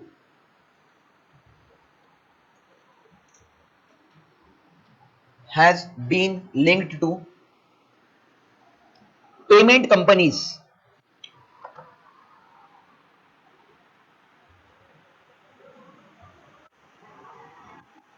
next है यूपीएमएस। समझते हैं यूपीएमएस क्या होता है। आपने कभी मान लो सब्सक्रिप्शन लिया होगा नेटफ्लिक्स का या अमेजॉन प्राइम का, तो वो आपको एक रिमाइंडर भेजते हैं कि बेटा तू भूल जाएगा तो तू ऑटो डेबिट साइन अप कर ले, ठीक है, यानी हर महीने तेरे अकाउंट से हम पैसे काट लेंगे और वो पैसे कटते जाएंगे, ऐसा भेजेंगे आपको ऑटो डेबिट का ऑप्शन। कभी भी आप कोई सब्सक्रिप्शन ले रहे हो ऑनलाइन किसी भी चीज का, तो वहां ऑटो डेबिट का ऑप्शन होता है। ऑटो डेबिट का मतलब क्या होता है, मान लो आज 18 तारीख को मैंने नेटफ्लिक्स का सब्सक्रिप्शन लिया और मैंने लेके रख लिया, तो मेरे को नोटिफिकेशन भेजेंगे कि तू बहुत भुलक्कड़ है, तू ऑटो डेबिट ले ले, यानी अगले 18 को हम पैसा काट लेंगे, तेरा सब्सक्रिप्शन जाएगा नहीं। मैंने बोला बात तो सही कह रहे हो, मैंने ले लिया ऑटो डेबिट। अगली 18 अप्रैल की सुबह मैं देखूंगा मेरे अकाउंट से पैसे कट गए। कैसे कट गए, क्योंकि मैंने क्या ले लिया था, ऑटो डेबिट, यानी ऑटोमेटिकली वो पैसा काट लेंगे और मेरा सब्सक्रिप्शन एक्सटेंड हो जाएगा। फिर 18 अप्रैल को हो गया, 18 मई को काट लेंगे पैसा। इसी को आप कहते हो यूपीएमएस, यूनिफाइड प्रेजेंटेड मैनेजमेंट सिस्टम। इसमें होगा क्या, जो भी मेरा बिल पेमेंट है, जैसे मान लो छोटा सा एक और एग्जांपल देता हूं, आपने देखा होगा रिचार्ज के लिए भी एप्लीकेबल है। आपका अगर मान लो अभी आपने रिचार्ज करा है, मोबाइल रिचार्ज करा आपने 84 डेज का, और आप चाहते हो कि अगली बार ये वापस रिचार्ज हो जाए, तो वहां पे ऑटो डेबिट का ऑप्शन होता है पेटीएम पे, यानी ऑटोमेटिकली 84 डेज जिस दिन खत्म होने वाले रहेंगे उस दिन वो खुद से आपके अकाउंट से उतना पैसा काट के रिचार्ज कर देगा आपका। इसी को कहा जाता है, जब आपके महीने के कोई भी बिल्स हो और बिल्स का पैसा ऑटोमेटिकली कट हो जाए, तो ये क्या कहा जाता है, यूपीएमएस। एक तरीका है तो आप खुद से बिल भरो, मतलब मैं खुद से बिजली बिल भरूं, खुद से गैस का बिल भरूं, खुद से मोबाइल का बिल भरूं, या मैं ऑटो डेबिट ले लूं कि ऑटोमेटिकली 7 तारीख को मेरा इलेक्ट्रिसिटी बिल जनरेट होगा, 7 तारीख को पैसे कट जाएंगे, फिर अगले 7 को बिजली बिल जनरेट होगा, फिर से कट जाएंगे। इसको कहा जाता है यूपीएमएस। यूपीएमएस क्लियर है, ऑटोमेटिकली बिना आपको कुछ किया आपके अकाउंट से पैसे कट जाएंगे, जितने का बिल बना उतना पैसा कट जाएगा। क्लियर है, यूपीएमएस में लिखो, it is automatic,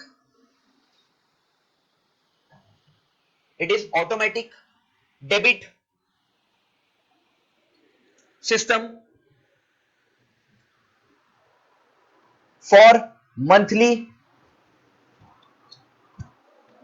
bill payments.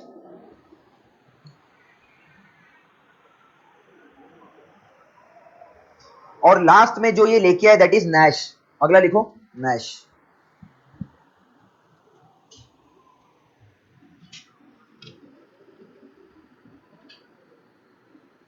Nash का मतलब होता है नेशनल ऑटोमेटेड क्लियरिंग हाउस। ये होता क्या समझते हैं, मान लो एक बहुत बड़ी कंपनी है रिलायंस, और रिलायंस में 10,000 एम्प्लॉय काम करते हैं, और रिलायंस की पॉलिसी है कि 28 तारीख को सैलरी आ जाएगी, हर महीने की 28 तारीख को बाय डिफॉल्ट सैलरी आपके अकाउंट में आ जाएगी।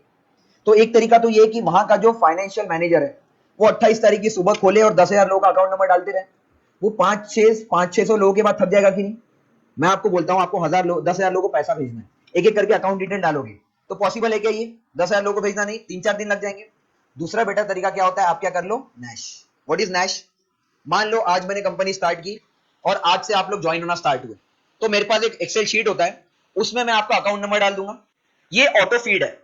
अब 28 तारीख को डायरेक्टली मैं पूरा डेटा वहां जाके कॉपी कर दूंगा, सबके फोन अचानक से बजना स्टार्ट हो जाएंगे। छोटा सा एग्जांपल लेता हूं, महाराष्ट्र गवर्नमेंट ने बोला कि लाड़की बहन योजना में 2.5 करोड़ महिलाओं को पैसा देंगी। कितने लोगों को, 2.5 करोड़। मुझे बताओ 2.5 करोड़ लोगों को पैसा अगर एक एक करके भेजूंगा, एक साल लग जाएगा कि नहीं। तो उन्होंने किसका यूज किया, नैश का। उन्होंने बोला 15 तारीख को पहला इंस्टॉलमेंट आएगा, जितनी महिला है उनका फोन टक टक टक टक बजना स्टार्ट हो जाएगा, क्योंकि सबको एक साथ पैसा आता है कि नहीं। इसी को क्या कहते हैं हम, नैश, कि बल्क पेमेंट्स एक साथ सबका मोबाइल बजेगा, अकाउंट हैज बीन क्रेडिटेड, ऐसे करते हैं सबके अकाउंट में पैसे आने लग जाएंगे, क्योंकि मैंने एक साथ बटन दबाया और सबको पैसा चला गया। क्लियर है? ये उसके लिए यूज होता है जब मुझे बल्क पेमेंट्स करना है, बहुत सारे लोगों को पेमेंट करना है, तो मैं नैश का यूज करूंगा। क्लियर? मुझे कुछ नहीं करना है। नेक्स्ट एग्जांपल लेता हूं, मेरे कंपनी में 10,000 लोग थे, सबका डेटा फीड हो गया, अगले महीने 300 लोग छोड़ के चले गए और 300 नए बंदर आए, तो मैं इनके अकाउंट हटा दूंगा, इनके अकाउंट डाल दूंगा, यानी ऑटोमेटिकली अब सबको 28 तारीख को पैसा जाएगा। फिर 500 लोग भाग गए, 500 नए बंदर आए, तो सबके अकाउंट डाल दूंगा। ऐसे करते करते सबको ऑटोमेटिक पेमेंट जाता है। मैं सिस्टम में और कुछ नहीं कर रहा हूं, मैं बस उनका अकाउंट नंबर एक बार कॉपी कर रहा हूं, और जब तक वो कंपनी में उनको पैसे जाते रहेंगे कि नहीं 28 तारीख को। इसी को कहा जाता है नैश। क्लियर है? नैश में लिखो, इट इज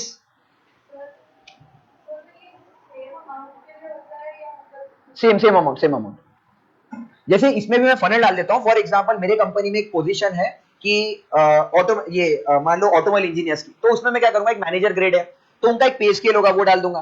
फिर एक होगा मान लो क्लेरिकल लेवल पे, उनका पे स्केल डाल दूंगा, तो ऑटोमेटिक जाते रहता है। जैसे अभी आपने देखा होगा लाड़की बहन योजना में अमाउंट फिक्स है 1500, तो गवर्नमेंट को कुछ नहीं करना है। गवर्नमेंट ने जितने भी महिलाओं के अकाउंट नंबर है वो एक बार कॉपी कर लिए, सिस्टम में फीड कर दिया। एक टाइम की मेहनत होती है, मतलब एक बार मुझे फीड करना है, फिर जनवरी फरवरी मार्च अप्रैल ऑटोमेटिकली पैसा जाते रहेगा। कभी अगर गवर्नमेंट ये अनाउंस करती है कि 2 महीने के एक साथ देंगे, तो इस बार वो 1500 की जगह 3000 डालेगी और सबको ऑटोमेटिकली चला जाएगा। ठीक है, लिखिए इसमें, it is used for bulk monthly payments of salaries etcetera. सरकार जो पेंशन देती है, आप इमेजिन करो सेंट्रल गवर्नमेंट के पूरे इंडिया में 3-4 लाख ऑफिसर्स होंगे, उसमें से इतने रिटायर्ड लोग हैं, इनको पेंशन देना है, तो इंडिविजुअली नहीं करती है, उन्होंने सिस्टम बना रखा है नैश। ये नैश का ओरिजिन अभी एक और चीज में यूज होता है, मैं आपको बताता हूं। अभी मान लो किसी ने होम लोन लिया है, जैसे मैंने होम लोन लिया और मेरा मंथली ईएमआई मान लो 8000 है फॉर एग्जांपल, कि 8000 रुपए मुझे हर महीने उसकी ईएमआई भरनी है। अब एक तरीका इसमें और क्या हो सकता है कि मान लो 1 तारीख को मेरा ईएमआई ड्यू है, मैं भूल गया, 2 तारीख आ गई, बैंक वाले ने मुझे कॉल किया, सर आपका ईएमआई ड्यू है, मैंने बोला ठीक है भरता हूं, मैंने 2 को भरा। फिर अगला महीना आया, 1 तारीख आ गई, मैंने नहीं भरा, फिर मुझे 2 को कॉल करके याद दिलाया कि अबे गजनी नींद से उठ जा, ईएमआई भर, मैंने बोला ठीक है भरता हूं, मैंने फिर शाम में भरा। फिर 3 उनका दिमाग खराब हो गया, उन्हें मुझे बोला सर आप नैश क्यों नहीं ले लेते हो। मैं बोलूंगा नैश क्या है, वो मुझे बोलेंगे नैश का सिंपल मतलब है आपकी सैलरी कब आती है, मैं बोलूंगा 1 तारीख को। उन्होंने बोला आप 2 तारीख का नैश करा लो, यानी ऑटोमेटिकली 2 तारीख को आपका जो भी ईएमआई होगा वो कट जाएगा। इसलिए जब आप लोन लेते हो आज के डेट में, तो सामने वाला पार्टी आपको बोलता है सर नैश फॉर्म भर दो। व्हाट इज नैश फॉर्म, आप चेक कर सकते हो गूगल पे भी, हर बैंक वालों को एक नैश फॉर्म दिया जाता है जो ऑटोमेटिकली आपके अकाउंट से पैसा कटवा दे, डेबिट कर दे, इसी को नैश फॉर्म कहते हैं। इसमें आपको पेमेंट करने की जरूरत नहीं है, ऑटोमेटिकली आपके अकाउंट से वो लोग पैसा काट लेंगे। ठीक है, और ये क्योंकि पूरे बैंकिंग सिस्टम में लागू होता है, इसलिए इसमें बल्क पेमेंट का भी है। देखो नैश फॉर्म एचडीएफसी, किसी भी बैंक का आप डालोगे, कोटक लाइफ, एचडीएफसी लाइफ, सबका नैश फॉर्म आ जाएगा। ये होता है नैश मैंडेट इंस्ट्रक्शन। आप डाउनलोड करोगे, इसमें लिखा होता है आपको अकाउंट नंबर देना है और ऑटोमेटिकली आपके अकाउंट से पैसे कट जाएंगे।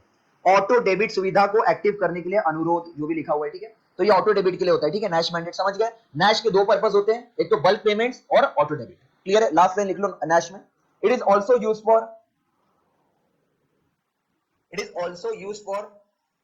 auto debit of EMI for loans।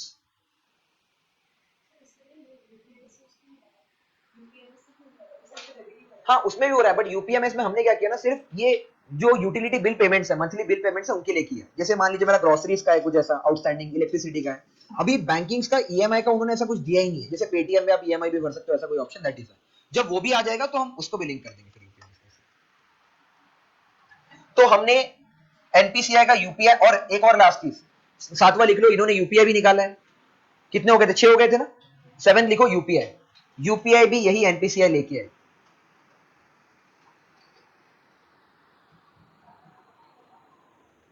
और यूपीआई में बस एक लाइन लिखो, इट वर्क्स ऑन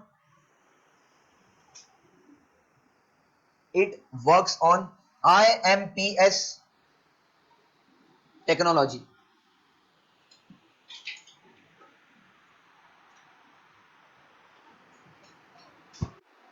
अब देखो, जब यूपीआई नहीं आया था तब पूरे दुनिया में सिस्टम काम कैसे करता था।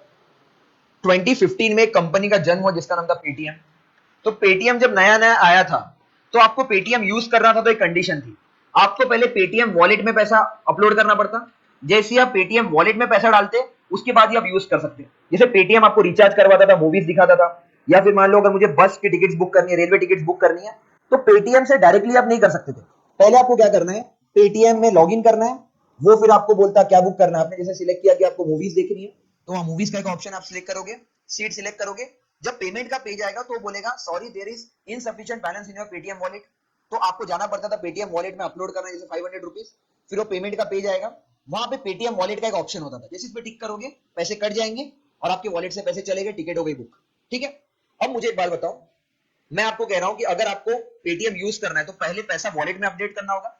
आपके अकाउंट में 1 लाख रुपए और आपने पेटीएम वॉलेट में 5,000 रुपए डाल दिए, वो पैसे कहां है, पेटीएम के वॉलेट में। क्लियर है। जब पैसा आपके बैंक अकाउंट में था आपको इंटरेस्ट मिल रहा था कि नहीं।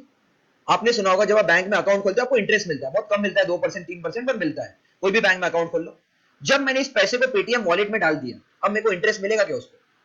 नहीं, क्योंकि पैसा का है पेटीएम वॉलेट में। तो एक तो मेरा इंटरेस्ट का लॉस हो गया। सेकंड, मैंने 5,000 रुपए पेटीएम वॉलेट में डाल दिए, मैंने 1,000 रुपए की मूवी देख ली। अब इसके बाद मैंने सोचा कि फ्यूचर में मतलब नेक्स्ट मंथ मैं कुछ करूंगा उसका, बट इतने में मेरे घर से फोन आया और उन्होंने कहा कि इमरजेंसी है और उन्हें 98,000 रुपीज चाहिए। मैंने 1 लाख में से 5,000 पेटीएम वॉलेट में डाल दिया, मेरे अकाउंट में 95,000 है। अभी मेरे पास 3,000 रुपए कम है कि नहीं, लेकिन वो पैसे मैं भेज नहीं सकता क्योंकि पैसे कहां है, मेरे वॉलेट में। वो सिर्फ कहां यूज होंगे, पेटीएम पे। ऐसा थोड़ी है कि पेटीएम को बोलूंगा मेरे पापा के काम आ जाए, ऐसा थोड़ी होगा। वो पैसे फंस गए कि नहीं वहां पे। तो पेटीएम वॉलेट या कोई भी ऐसा वॉलेट होता था, इसकी प्रॉब्लम होती थी कि आपको इंटरेस्ट भी नहीं मिलता था और पैसे लॉक हो जाते थे। अब ये पैसे यूज करने तो कहां यूज होंगे, पेटीएम में, दूसरी जगह यूज नहीं होंगे। अब मुझे बताओ अगर ऐसी कंडीशन में डाल दूंगा तो लोग यूज करेंगे पेटीएम वगैरह? नहीं, क्योंकि लोगों को समझ में आने लग गया कि सिस्टम में सबसे पहले तो मुझे वॉलेट में स्टोर करना होता है, फिर ही मैं कुछ कर सकता हूं। नेक्स्ट, अगर मैंने वॉलेट में स्टोर किया और इन सब में, तो इसमें प्रॉब्लम ये होती थी कि मेरा ये जो पैसा होता था ये लॉक हो गया कहीं पे। लेकिन इसी को सॉल्व करने के लिए मैं लेके आ गया यूपीआई। अब यूपीआई में क्या होता है, अगर मुझे किसी को पैसा ट्रांसफर करना है या मूवी बुक करनी है या बस की टिकट बुक करनी है, तो वॉलेट में स्टोर करना ही नहीं है। मेरे बैंक में मान लो 1 लाख रुपए, मैंने 2,000 रुपए की बस की टिकट निकाली, तो सिर्फ 2,000 रुपए कट गए, बाकी 98,000 मेरे बैंक में है कि नहीं। क्लियर है, उस पर मुझे इंटरेस्ट मिल रहा है कि नहीं। मैंने कोई 5-6 हजार तो लोड नहीं किया वॉलेट में, पूरे पैसे कहां है, मेरे बैंक अकाउंट में, मेरे को इंटरेस्ट मिल रहा है। आज आपके अकाउंट में जितना भी पैसा है ये सब पेटीएम पे यूज कर सकते हो कि नहीं, कोई वॉलेट में लोड करने की जरूरत है नहीं, तो आपको इंटरेस्ट भी मिल रहा है और आपके पैसे भी नहीं फंसे। अभी मान लो मैंने 2,000 की टिकट ले भी ली, मेरे घर वालों ने फोन किया 98,000 चाहिए, मैं तुरंत भेज सकता हूं। क्लियर है कि नहीं। इसीलिए यूपीआई लाने का मेन पर्पस क्या था, याद रखना है, यूपीआई लाने का मेन पर्पस था कि वॉलेट सिस्टम को हटाओ। जब वॉलेट सिस्टम हट जाएगा तो ऑटोमेटिकली कन्वीनियंस हो जाएगा। यूपीआई लिखा आपने, आईएमपीएस टेक्नोलॉजी आगे लिखिए उसमें, it was introduced, it was introduced to solve the problem of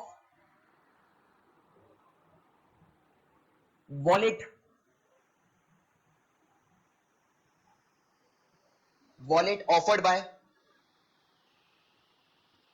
digital payment companies।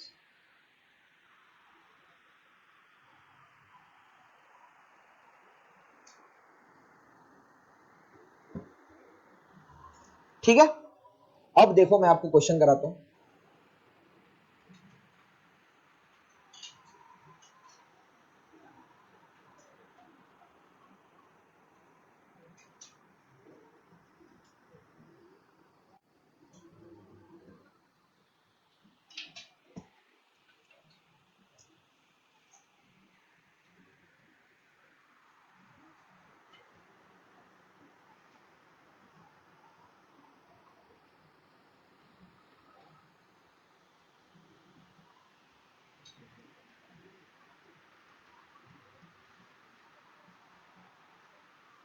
Most likely consequence of implementing the unified payment interface, UPSC prelims 2017 का क्वेश्चन है। बताओ यूपीआई लाने का मेन पर्पस क्या था, पढ़ के बताओ जवाब मुझे।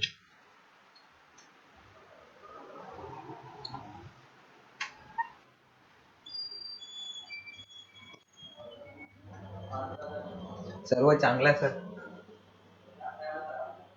काय झालं सर, हातपाय हो, क्या होगा आंसर डी, था कि नहीं। Simple question. पहला देखो, पहला कह रहा है digital currency will totally replace the physical currency in about 2 decades. मतलब आप में से कोई नोट और ये सब यूज ही नहीं करता है, ऐसा हुआ?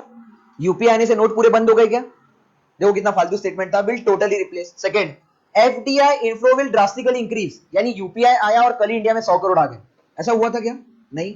अगला पढ़ो, direct transfer of subsidies to poor people will become very effective.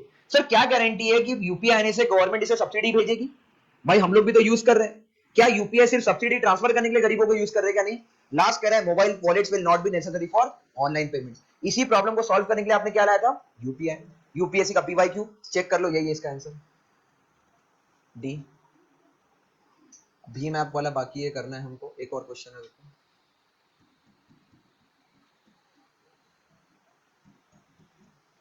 ठीक है, तो हमने यहां तक कर लिया था यूपीआई। अब हमने यूपीआई देख लिया, अब यूपीआई को लेके क्या क्या अपडेट है वो देख लेते हैं। सबसे पहले मुझे बताओ कि यूपीआई ये मैं किस में यूज कर सकता हूँ, स्मार्टफोन में कि डब्बे वाले फोन में? गलत जवाब, डब्बे वाले फोन में भी यूज कर सकते हो आप। ठीक है, अभी आपको याद रखना है यूपीआई दोनों फोन में यूज सकता है, स्मार्टफोन में भी और डब्बे वाले फोन में। डब्बे वाले फोन में जब आप यूपीआई को यूज करते हो तो इसी को आपने कहा है यूपीआई 123। क्या कहा आपने इसको? यूपीआई 123 पे इनिशिएटिव। ठीक है, अपने नोट्स में लिखिए सबसे पहले, UPI can be used in, बताता हूं डब्बे वाले में कैसे यूज करेंगे, बताता हूं। ठीक है, लिखो, UPI can be used in smartphone as well as basic phones।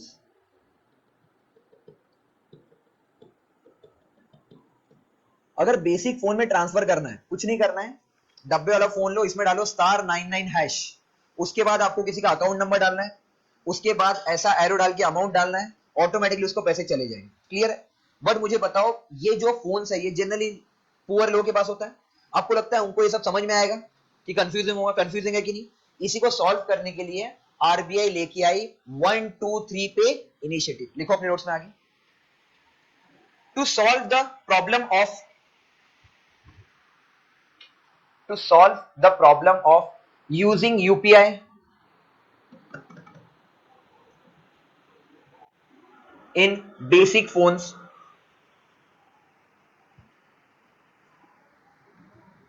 RBI introduced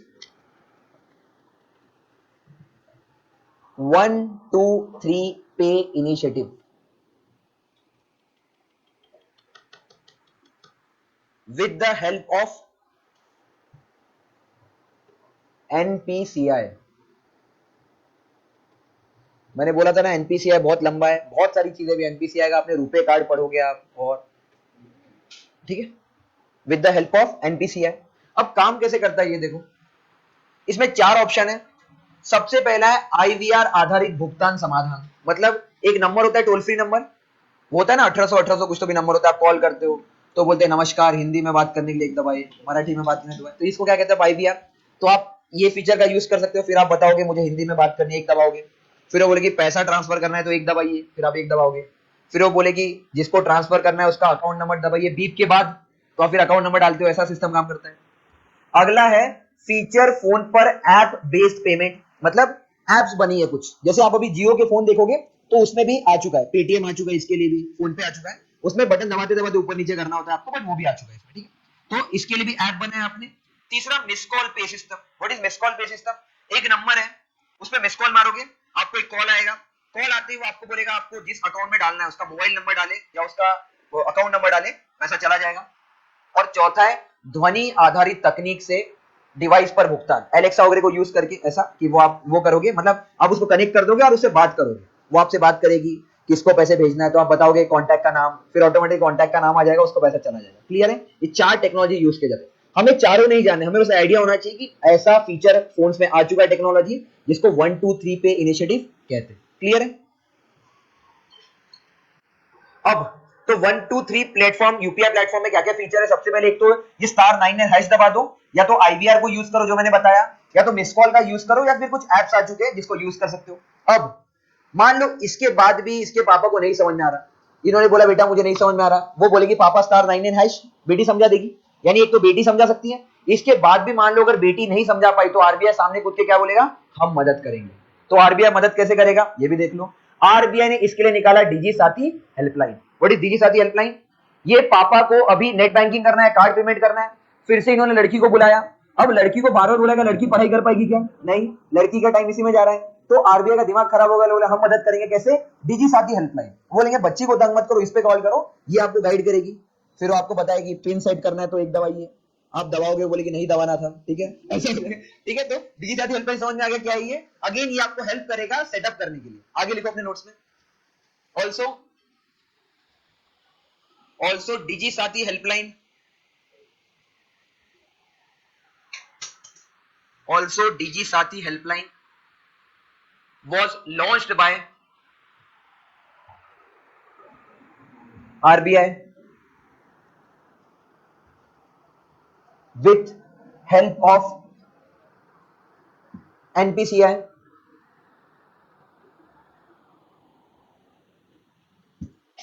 for net banking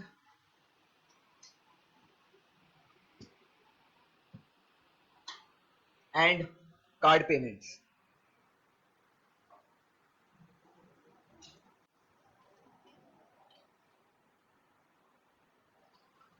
तो हमने यूपीआई देखा, सबसे पहले यूपीआई आईएमपीएस टेक्नोलॉजी पे काम करता है।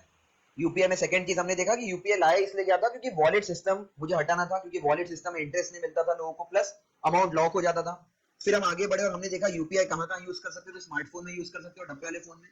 डब्बे वाले फोन में यूज करने के लिए आरबीआई लेके आता 1 2 3 पे इनिशिएटिव। उसके बाद भी अगर उसके पापा को उसमें नहीं समझ में आ रहा है नेट बैंकिंग कैसे करना है, कार्ड पेमेंट कैसे करना है, तो साथ में आरबीआई लेके आता डीजी साथी हेल्पलाइन, और इस दोनों में उसने मदद दी थी एनपीसीआई की। अब यूपीआई में लास्ट चीज रह गई है, गवर्नमेंट लेके आई थी भीम यूपीआई। तो जब यूपीआई था तो भीम हमने क्यों लाया, ये समझते हैं। सबसे पहले मान लो आपके 3 ईमेल आईडी है, जीमेल है, हॉटमेल है और याहू मेल है।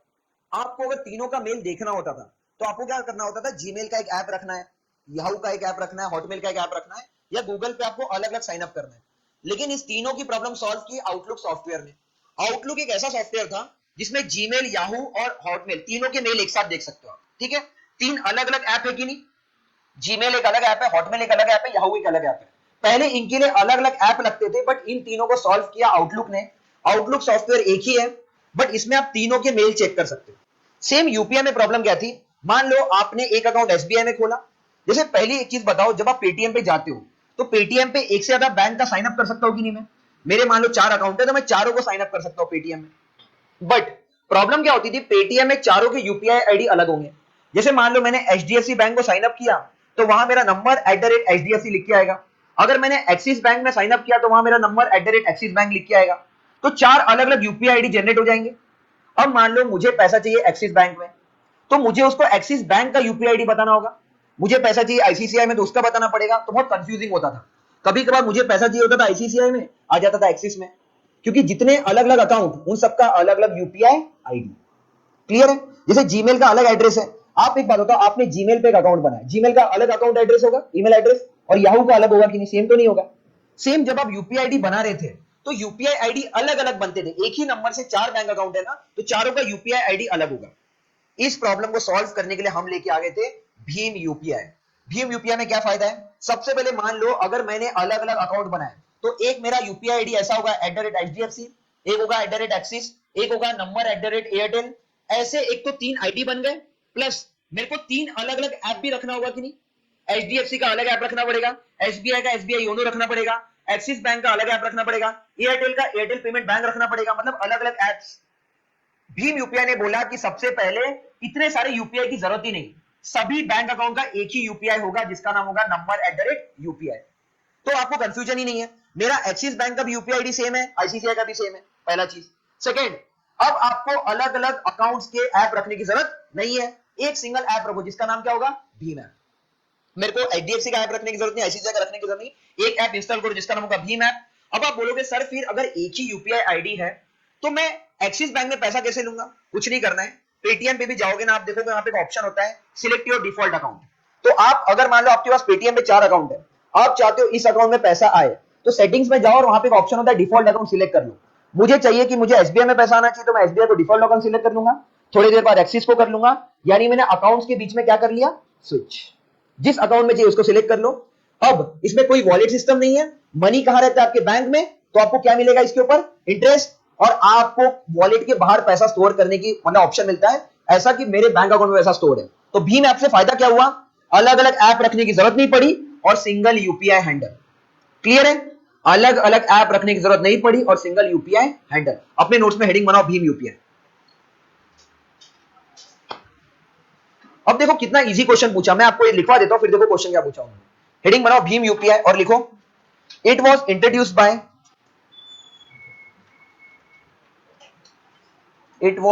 बाय एनपीसीआई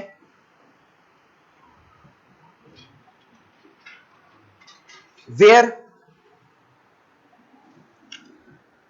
only single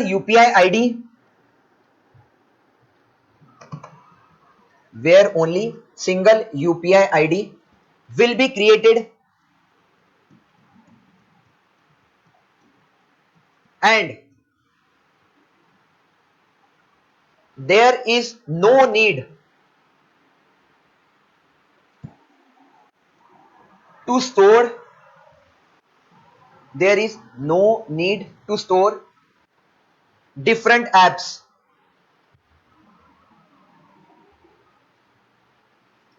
आगे लाइफ लाइन लिखो, Bhim app has 3 factors। Bhim app has 3 factors of authentication। Bhim app has 3 factors of authentication।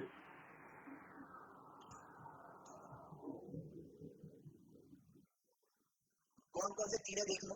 सबसे पहले आपको याद रखना है, एक बार आपने भीम ऐप इंस्टॉल कर लिया तो एक बार जिस मोबाइल में इंस्टॉल किया बेटा उसके बाद वो दूसरे मोबाइल में इंस्टॉल नहीं। क्लियर है, यानी वो अपने आप को मोबाइल डिवाइस के आईडी से बाइंड कर लेता है। छोटा सा एग्जांपल देता हूं, मैंने भीम अभी इस पे इंस्टॉल किया, कोई चाहेगा ना कि मेरा यूपीआई यूज करने का दूसरे फोन में, होगा ही नहीं, क्योंकि भीम यूपीआई इस फोन में जब तक यहां से अनइंस्टॉल नहीं होगा उसके फोन में इंस्टॉल नहीं होगा। क्लियर है पहला। सेकंड, वही लिखा है same Bhim UPI same Bhim account can not be used from 2 phones. Second, एक यूपीआई का पिन नंबर होता है कि नहीं, ट्रांजैक्शन करते टाइम डालते हो, और तीसरा क्या आता है, बैंक का ओटीपी। अब नॉर्मली यूपीआई करते हो तो ओटीपी आता है क्या, लेकिन भीम यूपीआई से जब यूज करोगे तो आपको साथ में क्या आएगा, ओटीपी। यानी ये सबसे ज्यादा सिक्योर्ड है भीम ऐप। नॉर्मली मैं एक छोटा सा एग्जांपल देता हूं, मैं अगर मान लो मैंने आपका यूपीआई पिन देख लिया, आपका फोन पड़ा हुआ है, मैं जाके कहीं पे ट्रांजैक्शन कर लूंगा, ठीक है, लेकिन जब भीम ऐप होता है इसमें ऊपर से क्या आता है, बैंक का ओटीपी। क्लियर है, तो 3 फैक्टर ऑथेंटिफिकेशन है। अब देखो क्वेश्चन क्या पूछा यूपीएससी ने। 2018 के प्रीलिम्स में 2 स्टेटमेंट दिया है, मुझे बताओ कौन सा राइट है कौन सा रॉन्ग है।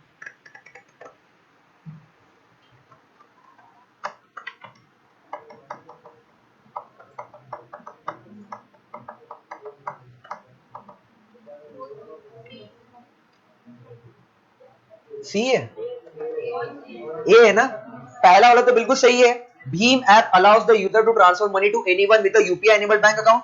सेकंड वाला कह रहा है बेटा चिप में डेबिट कार्ड में 4 फैक्टर्स होते हैं, भीम ऐप में 2 होते हैं, भीम में कितने होते हैं, 3। सेकंड रॉन्ग हो जाएगा कि नहीं। देखो कितना इजी क्वेश्चन पूछ रहा है यूपीएससी, मैं आपको यही बोल रहा हूं बार बार कि हमें बेसिक आइडिया को पकड़ के चलना है। वो 2018 17 2013 से कोई भी क्वेश्चन उठा के देख लो, यही पूछा हुआ। क्लियर है। अब अगला अगला टॉपिक लिखो अपने नोट्स में, ई रूपी, RUPI।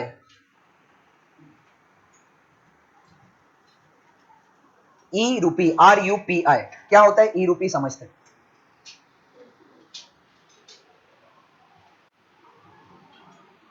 देखो हमने यहां तक पढ़ लिया था कि भीम यूपीआई और इसमें अंतर क्या है, फिर हम आगे आए और अभी हमें देखना है एक लास्ट टॉपिक जिसका नाम है ई रूपी। क्या होता है ई रूपी, अभी समझते हैं।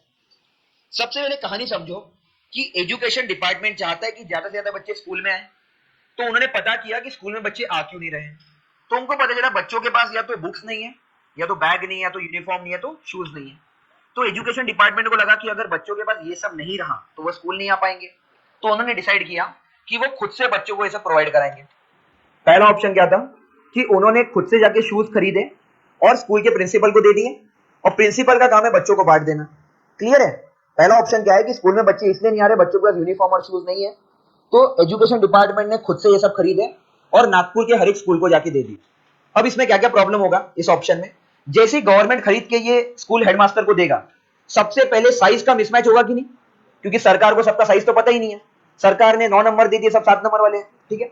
अगला siphoning to black market, headmaster क्या करेगा, इसमें से कुछ ब्लैक मार्केट में बेच देगा कि नहीं, और एडिडास के एडिबास लेके आ जाएगा वहां से, समझ रहे हो, ऐसा मतलब गवर्नमेंट ने अच्छे जूते दिए, खराब लेके आ जाएगा। तीसरा करप्शन होगा कि नहीं, क्योंकि गवर्नमेंट का एजुकेशन डिपार्टमेंट इन्वॉल्व है, वो जानबूझ के दिखाएगा कि ज्यादा पैसे लग गए, या मान लो प्रिंसिपल ने बोला कि 50 बच्चे थे और स्कूल वालों ने 100 बच्चों के नाम पे खरीद लिया और पैसे दबा लिए, समझ रहे हो। और चौथा प्रॉब्लम था chronic capitalism. What is chronic capitalism? ऐसे केसेस में ये लोग टेंडर ऐसी कंपनीज को देते हैं जो बड़ी हो, जैसे टाटा को टेंडर दे दिया, टाटा ज्यादा पैसे लेगा, तो पहला प्रॉब्लम ये था कि साइज का मिसमैच हो सकता है, करप्शन हो सकता है, ब्लैक मार्केट जा सकता है, ठीक है। अगला ऑप्शन इनके पास था कि एक काम करते हैं, हम हेड मास्टर को जूते खरीद के देने से बढ़िया है सीधा पेरेंट्स को दे देते हैं पैसा, पेरेंट्स बच्चे को लेके जाएंगे, तो साइज मिसमैच होगा क्या? नहीं, पेरेंट्स को पैसा दे दो, पेरेंट्स खरीदवा देंगे, करप्शन भी नहीं होगा, ब्लैक मार्केट में भी नहीं जाएगा। तो अब इन्होंने पेरेंट्स को पैसा देना स्टार्ट कर दिया, और सभी पेरेंट्स को नहीं देंगे, कुछ तो अमीर होंगे, सभी बच्चे स्कूल इसलिए थोड़ी आ रहे कि जूते नहीं, अमीर के पास तो होंगे, गरीबों के पास नहीं होंगे, तो पैसे किसको देंगे? गरीबों को। तो इन्होंने डिसाइड किया हम गरीबों के अकाउंट में देंगे पैसा। अब देखो, जैसे इन्होंने पेरेंट्स को पैसा दिया, तो पेरेंट्स या तो देवदास के देव बाबू बन सकते हैं, शराब में इन्वेस्ट कर सकते हैं, या तो जुआ केसरी कर सकते हैं कि नहीं। मैंने पेरेंट्स के अकाउंट में पैसे दिए, अब मान लो पेरेंट्स अगर बहुत बड़ा अल्कोहलिक है, वो 500 रुपए लेके शराब पी सकता है कि नहीं, और गुटखा भी खा सकता है, तो पैसे देने से गारंटी थी क्या जूते खरीदेंगे? नहीं। तो गवर्नमेंट का ये पर्पस भी फेल हो गया। इंडिया में मैं आपको बताता हूं, इंडिया में सबसे ज्यादा स्कीम फेल क्यों होते हैं पता है? गवर्नमेंट जो पैसा देती है, वो पैसे का पेरेंट्स या जो, जैसे मैं आपको बताऊं, बिहार में सबसे बड़ा चेंज किया गया यहाँ पे। अभी बिहार में जब से शराब बैन हुआ, उन्होंने दो चेंज किए। उन्होंने महिला को बनाया स्कीम का हेड। क्यों बनाया महिला को? क्योंकि गवर्नमेंट जब भी कुछ करती थी बिहार में, तो महिलाओं तक वो पैसा पहुंचता ही नहीं था। पति के अकाउंट में पैसा आया, पति शराब पी के बाहर से ही आ गया, और फीमेल ब्लेम करती थी कि गवर्नमेंट कुछ नहीं कर रही है, गवर्नमेंट करप्ट है। नीतीश कुमार ने नोटिस किया कि ये बात तो बिल्कुल सही है कि बिहार ग्रो क्यों नहीं कर पा रहा है, क्योंकि वहां पे एक तो अल्कोहलिज्म बहुत ज्यादा है, सबसे पहले उन्होंने अल्कोहल बैन कराया, और सेकंड उन्होंने फीमेल को स्कीम का हेड बनाया, क्योंकि महिला के अकाउंट में अगर पैसे आएंगे तो वो इंश्योर करेगी कि ये पैसा उसके बच्चे के पढ़ाई में जाए। तो सेम इसी प्रिंसिपल पे था वो। तो गवर्नमेंट ने सोचा था पहले कि स्कूल के प्रिंसिपल को देंगे, फेल हो गया। फिर सोचा कि पेरेंट्स को देंगे, बट पेरेंट्स ने गुटखा या दारू पी लिया। अभी भी गवर्नमेंट का प्रॉब्लम सॉल्व हुआ क्या? इसीलिए गवर्नमेंट लेके आ गई बेटा ई रूपी। व्हाट इज ई रूपी?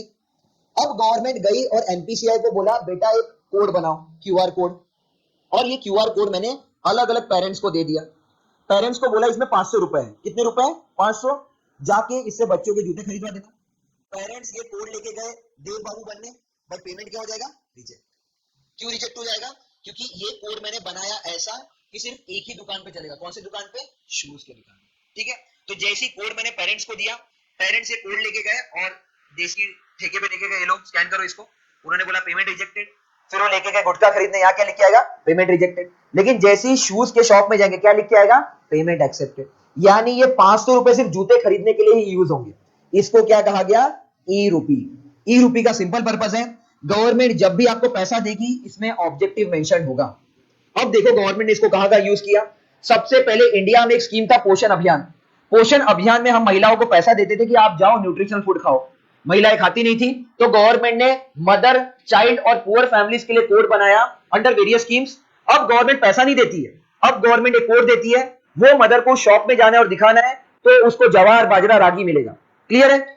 सेकेंड, टीबी पेशेंट्स होते थे, मैंने आपको साइंस में पढ़ाया था, टीबी में सबसे बड़ी प्रॉब्लम होती है एंटी माइक्रोबियल रेजिस्टेंस।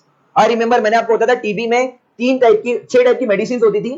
टीबी में मैंने आपको ये भी बताया था, टीबी के पीछे एक नंबर होता है, आपको कॉल करना पड़ता है, आपको रिमाइंड कराते हैं कि आपकी दवाई खा लो। इंडिया में टीबी बढ़ क्यों रहा है? क्योंकि टीबी में लोग अपना ड्रग पूरा नहीं करते थे, कोर्स जो होता है। मैंने आपको एंटी माइक्रोबियल रेजिस्टेंस पढ़ाया था, याद आ रहा होगा कि जब आप दवाई का कोर्स पूरा नहीं करते हो तो कुछ बैक्टीरिया आपके अंदर रह जाते हैं और वो बीमारी हटाना मुश्किल हो जाता है, जिसको एएमआर कहते थे, एंटी माइक्रोबियल रेजिस्टेंस। तो टीबी में यही होता था, पेशेंट्स दवाई खाते नहीं थे। क्यों नहीं खाते थे? क्योंकि मैं दवाई खरीदने गया, दवाई महंगी है, मैंने छोड़ दी, मेरी टीबी बढ़ गई। तो गवर्नमेंट ने बोला आज के बाद जिसको टीबी है उसको वाउचर मिलेगा, और ये वाउचर सिर्फ टीबी की दवाई खरीदने के लिए ही होगा, इससे आप कुछ और नहीं खरीद सकते। अब देखो इसके कितने फायदे, गवर्नमेंट ने इसको अलग अलग जगह यूज किया। सिंपली याद रखना है, ई रूपी का सिंपल मतलब है कि गवर्नमेंट जो भी अपने ऑब्जेक्टिव चाहे वो पूरा कर सकता है, ये वहीं चलेगा जहां गवर्नमेंट चाहती है इसको चलना। क्लियर है? बनाया इसको किसने? एनपीसीआई ने। ई रूपी के अंदर लिखो, it was created by NPCI.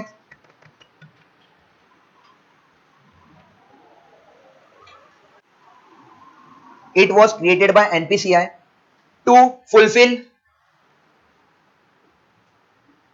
various government objectives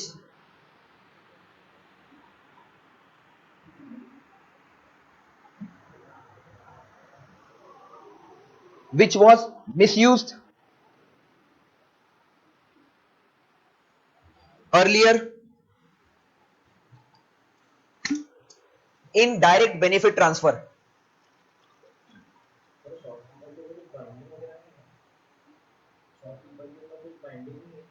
binding नहीं मतलब कैसी बाइंडिंग, मतलब क्या कह रहे हो?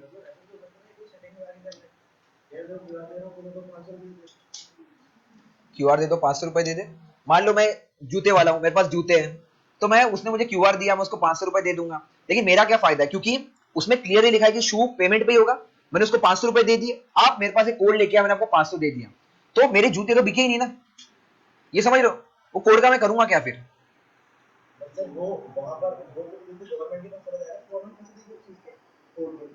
हाँ अच्छा ठीक है, ठीक है ठीक है। अब मुझे एक बात बताओ, जब आपने शूज खरीदे तो बिल भी देना पड़ेगा आपको, बिल भी देना पड़ेगा, स्पेसिफाई करना पड़ेगा। मैंने एक छोटा सा एग्जांपल लेता हूं। आप गए कार शोरूम में और मैंने आपको थोड़े दिन पहले बताया था कि आप 2 लाख रुपए तक का कैश यूज कर सकते हो। आप गए और आपने बोला, मान लो सर कार शोरूम वाला मेरा रिलेटिव निकला, तो 20 लाख की कार का उसने पूरा कैश ले लिया। लेकिन जब जब एक कार बनती है ना बेटा, एक इंजन नंबर होता है, मॉडल नंबर होता है, उसको रजिस्टर कराना होता है, उसको भी तो डेटा देना पड़ेगा कि मेरे शोरूम से एक कार गायब है। कल को आईटी डिपार्टमेंट वाले बोलेंगे कार गई कहाँ, इसका पेमेंट कहाँ है, तो वो थोड़ी दिखा सकता है कि कैश में, वो तो फंस गया कि नहीं। मैं देखो, मैं एक छोटा सा बता दो, ये मैं समझ गया आप क्या कह रहे हो। कल मैंने क्लास में पढ़ा था कि 2 लाख रुपए तक का मैक्सिमम पेमेंट होता है।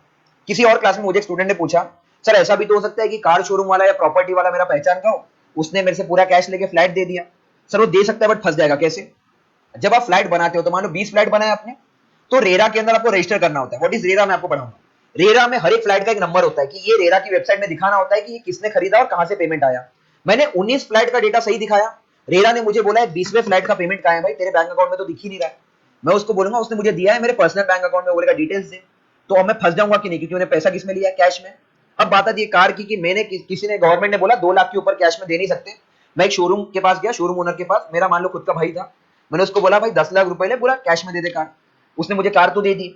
अब इंडिया में मिनिस्ट्री ऑफ हेवी इंजीनियरिंग है जो ये सब रजिस्टर करता है। जैसे कार का एक चेसिस नंबर होता है, इंजन नंबर होता है, सब रजिस्टर करना होता है। तो साल भर में ऑडिट होता है कि आपने कितनी कारें बेची, कितनी गई, तो ये ट्रैफिक डिपार्टमेंट को देना होता है। वो देखेंगे आपके पास 20 कार का तो पेमेंट है, 21वें कार का पेमेंट ही नहीं है, वो आपको बोलेंगे गई कहां। अगर चोरी हुई तो आपको रिपोर्ट दिखानी होगी कि आपने चोरी की रिपोर्ट दर्ज कराई थी, कार चोरी हुई, अब तक क्या हुआ। या दूसरा आप बोलोगे बेच दी, बेच दी तो पैसा कहां से आया। सेम इसमें मान लो आपने जूते लाए, जितने भी आप जूते खरीदोगे किससे खरीदोगे, आपके स्टोर में उतने जूते आएंगे, आपको ये भी तो दिखाना होगा कितने जूते और कितने बेचे आपने। मान लो मैंने 10 लोगों से 500 रुपए ले लिए, मेरे दुकान में तो 10 जूते दिख ही रहे ना, वो तो ये बेचे किसको मैंने। समझ रहे हो, गवर्नमेंट ऑडिट भी कराएगा बेटा कि आपने कितना माल खरीदा और कितना बेचा। इसमें गवर्नमेंट कह रहा है शूज लेने, ब्लैक शूज, मान लो जैसा मिल्टन के शॉप में जाते हो, आपने एक चीज देखा था स्कूल में जब होते थे, स्कूल वाले बोलते थे इसी शॉप से शूज खरीदना, क्योंकि वो पूरा स्पेसिफिकेशन वो देते हैं, उनका कमीशन सिस्टम होता है। तो वो होलसेलर और प्रोड्यूसर का टाइट होता है, इतने जूते दूंगा इतने बेचेंगे। तो सारे डेटा गवर्नमेंट के पास होता है कि कितने जूते और कितने बेचे आपने, ऐसा। और ये भी सभी दुकानों पे नहीं चलेगा, लिमिटेड शॉप्स पे, क्योंकि जो वो रेप्यूटेड शॉप्स है नागपुर की, वहां पे चलेगा। लूपहोल तो है, सभी स्कीम में लूपहोल है। जैसे वो कह रहे थे अभी, वही एक लूपहोल है। जैसे आप अगर ये देखो, हाँ पकड़े जाएंगे, बट अब मुझे एक बात बताओ, दूसरा मैं कैसे पकड़ा जा सकता हूँ। अगर कोई होलसेलर ऐसा है जो मुझे डेटा नहीं देगा, जैसे मान लो मैंने 500 जूते मंगाए, गवर्नमेंट ने लिखे, मैंने 500 जूते मंगाने की जगह लिख दिया 450 जूते होलसेलर से, होलसेलर मान गया, और 50 जूते मैंने ब्लैक में बिकवा दी, तो पहला लूपहोल। सेकंड लूपहोल, अगर मान लो किसी पेरेंट्स ने ऐसा ले लिया, 500 रुपए ले लिए, तो उसके बच्चे के पास तो जूता नहीं है ना, सरकार उसके पास भी तो देखना है कि बेटा तेरे जूते क्यों नहीं है। समझ रहे हो चीज, मतलब अगर मैंने आप 50 लोगों को बोला स्कूल में आना जूते पहन के, सरकारी ऑफिसर तो आएगा ना। अगर 40 बच्चे या 10 बच्चे नहीं आएंगे, घर पे जाऊंगा, बेटा आप क्यों नहीं आ रहे हो स्कूल, जूते तो दे दिए, पता चलेगा ना पिताजी ने जूते की जगह कुछ और कर लिया, एक्शन होगा कि नहीं। तो गवर्नमेंट के अपने तरीके हैं बेटा। आपको एक छोटा सा एग्जांपल लेता हूं, केजरीवाल जब था दिल्ली में, तो केजरीवाल ने बोला था कि सभी स्कूल्स को टॉयलेट साफ करवाने। अब केजरीवाल सीसीटीवी तो लगाता नहीं टॉयलेट के अंदर, ऐसा अब पता कैसे करता। तो आपने देखा होगा केजरीवाल खुद जाता था अलग अलग टॉयलेट्स में, एक वीडियो है यूट्यूब पे आप देखना, उसमें केजरीवाल उस पर चिल्लाता है कि just go and shit into that toilet, ऐसा बोलता है, क्योंकि वो टॉयलेट साफ ही नहीं था। तो यहाँ पे फील्ड इंस्पेक्शन बढ़ा दिया गवर्नमेंट ने। अब सरकारी स्कूल में आपने कई वीडियोस देखे होंगे, लोग अब आते हैं और चेक करते हैं इंग्लिश कैसी है टीचर की, ये सब ये गवर्नमेंट ने बहुत स्ट्रिक्ट कर दिया। अब कोई भी गवर्नमेंट हो, ये पूरा चेक होगा कि आप क्या कर रहे हो क्या नहीं। केजरीवाल देखो सिस्टम छोड़ के गया, 2 दिन बाद ही सिसोदिया और इन सब पे 1300 करोड़ का केस दर्ज हुआ। आम आदमी पार्टी पूरी डूब गई। आपने देखा होगा प्रेसिडेंट मुर्मू ने साइन किया लेटर को कि एक्शन लो इनके अगेंस्ट। 1300 करोड़ का स्कैम किया था आम आदमी पार्टी ने। अब इमेजिन करो 1300 करोड़ का स्कैम तब किया जब वो फील्ड पे इतने न्यूट्रल थे। अरे लूपहोल कितना बड़ा होगा इसमें, ठीक है। अब हमने ई रूपी देख लिया, अब हमें एक दो चीजें और देखनी है पटपट। एक का नाम है interoperability. What is interoperability? मेरे को एक बात बताओ, ये टाटा स्काई का डिश है या सेट ऑफ बॉक्स है, क्या इसको मैं डिश टीवी के रिमोट से चला सकता हूं? नहीं, ये टाटा स्काई के रिमोट से ही चलेगा, यानी अभी इसमें इंटरऑपरेटिबिलिटी नहीं है। ये सेम प्रॉब्लम पेमेंट एप्स में भी आया था। जब पेटीएम नया नया आया था, अब फोन पे के क्यूआर कोड को पेटीएम से स्कैन करते ना तो स्कैन होता ही नहीं था। पेटीएम का क्यूआर कोड पेटीएम से होता और फोन पे का क्यूआर कोड फोन पे से होता। अब इसमें प्रॉब्लम क्या होती थी, मैं किसी शॉप में गया, मैंने स्कैन किया तो बोलता था स्कैन नहीं होता था, तो मुझे बोलता था भैया पेटीएम इंस्टॉल करो, तो मुझे वहां पे या तो पेटीएम इंस्टॉल करना पड़ता था, रजिस्टर करना पड़ता था, तभी पेमेंट कर सकता, या तो उसको नया फोन पे का क्यूआर कोड लाना पड़ता, क्योंकि मेरे फोन में क्या है, फोन पे। तो ट्रांजैक्शन हो पा रहा है क्या? नहीं। गवर्नमेंट को लगा कि डिजिटल ट्रांजैक्शन तो हो ही नहीं पा रहा है, और अचानक से 2016 में आ गया था डिमोनेटाइजेशन, याद आएगा आपको, नोट बंद हो गए थे। अब लोगों के पास पेटीएम था बट दुकानों के पास फोन पे था, तो गवर्नमेंट को लगा कि नोट भी बंद हो गए, ट्रांजैक्शन भी बंद हो गए, तो इकोनॉमी रन कैसे होगी? तो गवर्नमेंट ने बोला सबसे पहले इस प्रॉब्लम को सॉल्व करो, जिसका नाम है इंटरऑपरेबिलिटी। What is interoperability? अगर मैं ये बोलूं कि पहले फोन पे के क्यूआर कोड को पेटीएम से स्कैन नहीं कर सकते बट अभी कर सकते हैं, इसका मतलब गवर्नमेंट ने क्या सॉल्व कर दिया? इंटरऑपरेबिलिटी। इंटरऑपरेबिलिटी का सिंपल मतलब है फोन पे के क्यूआर कोड को पेटीएम से भी कर सकते हो स्कैन, अब गूगल पे से भी कर सकते हो, अमेजॉन पे से भी कर सकते हो, सभी ऐप से कर सकते हो। पहले सभी ऐप से नहीं कर सकते थे बट अब सभी ऐप से कर सकते हो, इसी को क्या कहा गया? इंटरऑपरेबिलिटी। मतलब अगर मैं आपको सिंपली ये बोलूं कि मेरे पास एक चार्जर है, वो चार्जर डेल के लैपटॉप को भी चार्ज कर सकता है, एचपी के भी कर सकता है, आसूस के भी कर सकता है, तो अब ये चार्जर ने क्या अचीव कर लिया है? इंटरऑपरेबिलिटी। क्लियर है? अब देखो मैं आपको बताता हूं मेंस में ये सब कैसे यूज करना होता है। मान लो मैं आपको छोटा सा एग्जांपल लेता हूं, जब आप इंटरव्यू में बैठते हो, हमारे पास सबसे पहले आपको एक डिमांड समझनी है, जो पिछली बार भी मैंने आपको बताया था कि यूपीएससी बस एक ही चीज देखता है कि आप में ऑफिसर बनने का गुण है क्या, और वो उसको पता करने में आधा घंटा बहुत है। कैसे पता करता है वो? एक छोटा सा एग्जांपल लूंगा। कल हमारे महल में बहुत बड़ा इंसिडेंट हुआ, ठीक है? अब गवर्नमेंट के पास रिसोर्सेज ज्यादा है कि कम है? पहला सवाल बताओ। कम है। हमको जितने पुलिस वाले चाहिए थे उतने थे ही नहीं। सेम काम यहां पे स्टडी में भी है। आप जब इंटरव्यू में बैठते हो तो एग्जामिनर आपके सामने जो 5 लोग बैठे हैं वो ये देखते हैं कि जब ये सिस्टम में आएगा हम इसको कम रिसोर्सेज देंगे, आपके पास डॉक्टर कम होंगे, हॉस्पिटल कम होंगे, पुलिस वाले कम होंगे, एम्बुलेंस कम होगा, ऐसे में आपको कोरोना जैसी बीमारी भी संभालनी है, ऐसे में आपको लॉ एंड ऑर्डर भी संभालना है, तो क्या आप में वो काबिलियत है कि आप ऑफिसर बन के सब संभालोगे कि आप कंप्लेंट करोगे? अब आ जाओ एकेडमिक्स पे काम कैसे करता है। मेरे पास एक चीज तो ये कि मैं एक बुक को पढूं, न्यूज़पेपर लूं, और मेरे पास लिमिटेड रिसोर्सेज है। ये लिमिटेड रिसोर्सेज को मैं इस तरीके से यूज करूं कि इसी से पूरा पेपर निकाल दूं। छोटा सा एग्जांपल लूंगा, आपके 4 पेपर होंगे, GS1, GS2, GS3, GS4। rather than making 30 examples of GS1, 30 of GS2, 30 of GS3 and 30 of GS4, आप 30 एग्जाम्पल ऐसे बनाओ जो 4 ही GS में लग जाएंगे। आप बोलोगे ऐसा कैसे होगा? बेटा GS1 का टीचर अलग होगा कि नहीं, GS2 का भी अलग होगा, 3 का भी अलग होगा, 4 का भी अलग होगा, प्लस आपकी कॉपी के ऊपर छपा भी होता है, आपका नाम वाम कुछ नहीं दिखता है, उसको क्या पता आप सेम एग्जाम्पल हर जगह चिपका रहे हो, तो फैकल्टी अलग। समझ रहे हो? अब यही चीज सोचो कि 120 एग्जाम्पल याद करने आसान है कि 30 एग्जाम्पल? 30 एग्जाम्पल लिमिटेड रिसोर्स है, और ये लिमिटेड रिसोर्स को आपने इतने अच्छी तरीके से यूज किया कि हर जगह काम आ गया। अब मैं आपको बताता हूं, जब मान लो आप ऐसे में बैठते हो और आपको क्वेश्चन आए कि इंडिया में अभी भी बहुत सारे प्रॉब्लम है, जैसे करप्शन बहुत ज्यादा है या ये ज्यादा है, आप वहां लिख सकते हो कि government can solve the problem of corruption by using e-rupee which was used by education department. पहला मेंस में कहीं मैं डाल सकता हूं। अगर मुझे लिखना है कि यहाँ प्रॉब्लम क्या है तो मैं वे फॉरवर्ड लिख सकता हूं कि government can promote the use of e rupees. एक पॉइंट आ गया कि नहीं बेटा मेरे पास? सेकंड, कल मैंने आपको क्लास में बताया था कि गवर्नमेंट ने बोला है कि 2 लाख रुपए कैश मैक्सिमम अमाउंट है, आप यूज कर सकते हो। इसको एनवायरमेंट में कैसे यूज करूंगा? द मोमेंट पोल्यूशन का क्वेश्चन आएगा मैं बताऊंगा गवर्नमेंट ने पोल्यूशन को कैसे काउंटर किया। गवर्नमेंट ने बोला 2 लाख रुपए कैश में यूज कर सकते हैं, कम नोट छपेंगे, कम पेड़ कटेंगे तो पोल्यूशन कम होगा कि ज्यादा होगा? कम होगा। एक पॉइंट मेरे पास और आ गया कि नहीं? मैंने इकोनॉमिक्स को एनवायरमेंट से लिंक कर दिया सर। यही आपके अंदर कैपेबिलिटी चाहिए कि आपको पता कम हो लेकिन आप इसको कैसे यूज करते हो। जितना आप ये सीख गए बेटा तो आपको समझ में आ जाएगा एग्जाम 1 साल का खेल है, क्योंकि बहुत लोगों ने 1 साल में निकाल दिया। मेरी रैंकर्स, अब देखो प्रॉब्लम क्या होती है, समझने में बहुत टाइम लग जाता है हमें, हम बस भागते रहते कंटेंट दे दो कंटेंट दे दो कंटेंट दे दो, बेटा लिमिटेड कंटेंट में। अभी देखो इंटरऑपरेटिविटी को कैसे सॉल्व करूंगा मैं आपको बताता हूं। हर चीज को मैं मेंस में यूज करके दिखा दूंगा। मुझे क्वेश्चन है इंटरऑपरेटिविटी में, मैं इसको कहां यूज करूंगा? ई व्हीकल्स का नाम सुना है? इंडिया में ई व्हीकल्स आए तो ई व्हीकल्स अलग अलग कंपनी के थे, ओला के थे, टीवीएस के आए, और एक दो एग्जांपल दो जिसके ई व्हीकल्स है। टीवीएस ने, ओला ने, होंडा ने भी निकाला, होंडा का भी ई व्हीकल है। अब मान लो इतने सारे कंपनी से ई व्हीकल निकाले, गवर्नमेंट ने सबसे पहले नोटिस किया कि ई व्हीकल सबसे ज्यादा यूज कौन करते हैं, टू व्हीलर सबसे ज्यादा यूज कौन करते हैं। उनको पता चला स्विगी, जोमेटो, ओला, उबर, ये लोग दिन भर ट्रैवल करते हैं कि नहीं? तो गवर्नमेंट को लगा क्योंकि सबसे ज्यादा यही लोग ट्रैवल करते, तो सबसे पहले इलेक्ट्रिक व्हीकल किसके लिए मैंडेटरी करो, इन लोगों के लिए। अब उन्होंने सभी स्विगी, जोमेटो, ओला, उबर, रैपिडो वालों को बोला इलेक्ट्रिक व्हीकल यूज करना है। अब पहला प्रॉब्लम ये था कि उन्होंने सबको बोल दिया, उन्होंने ले लिया।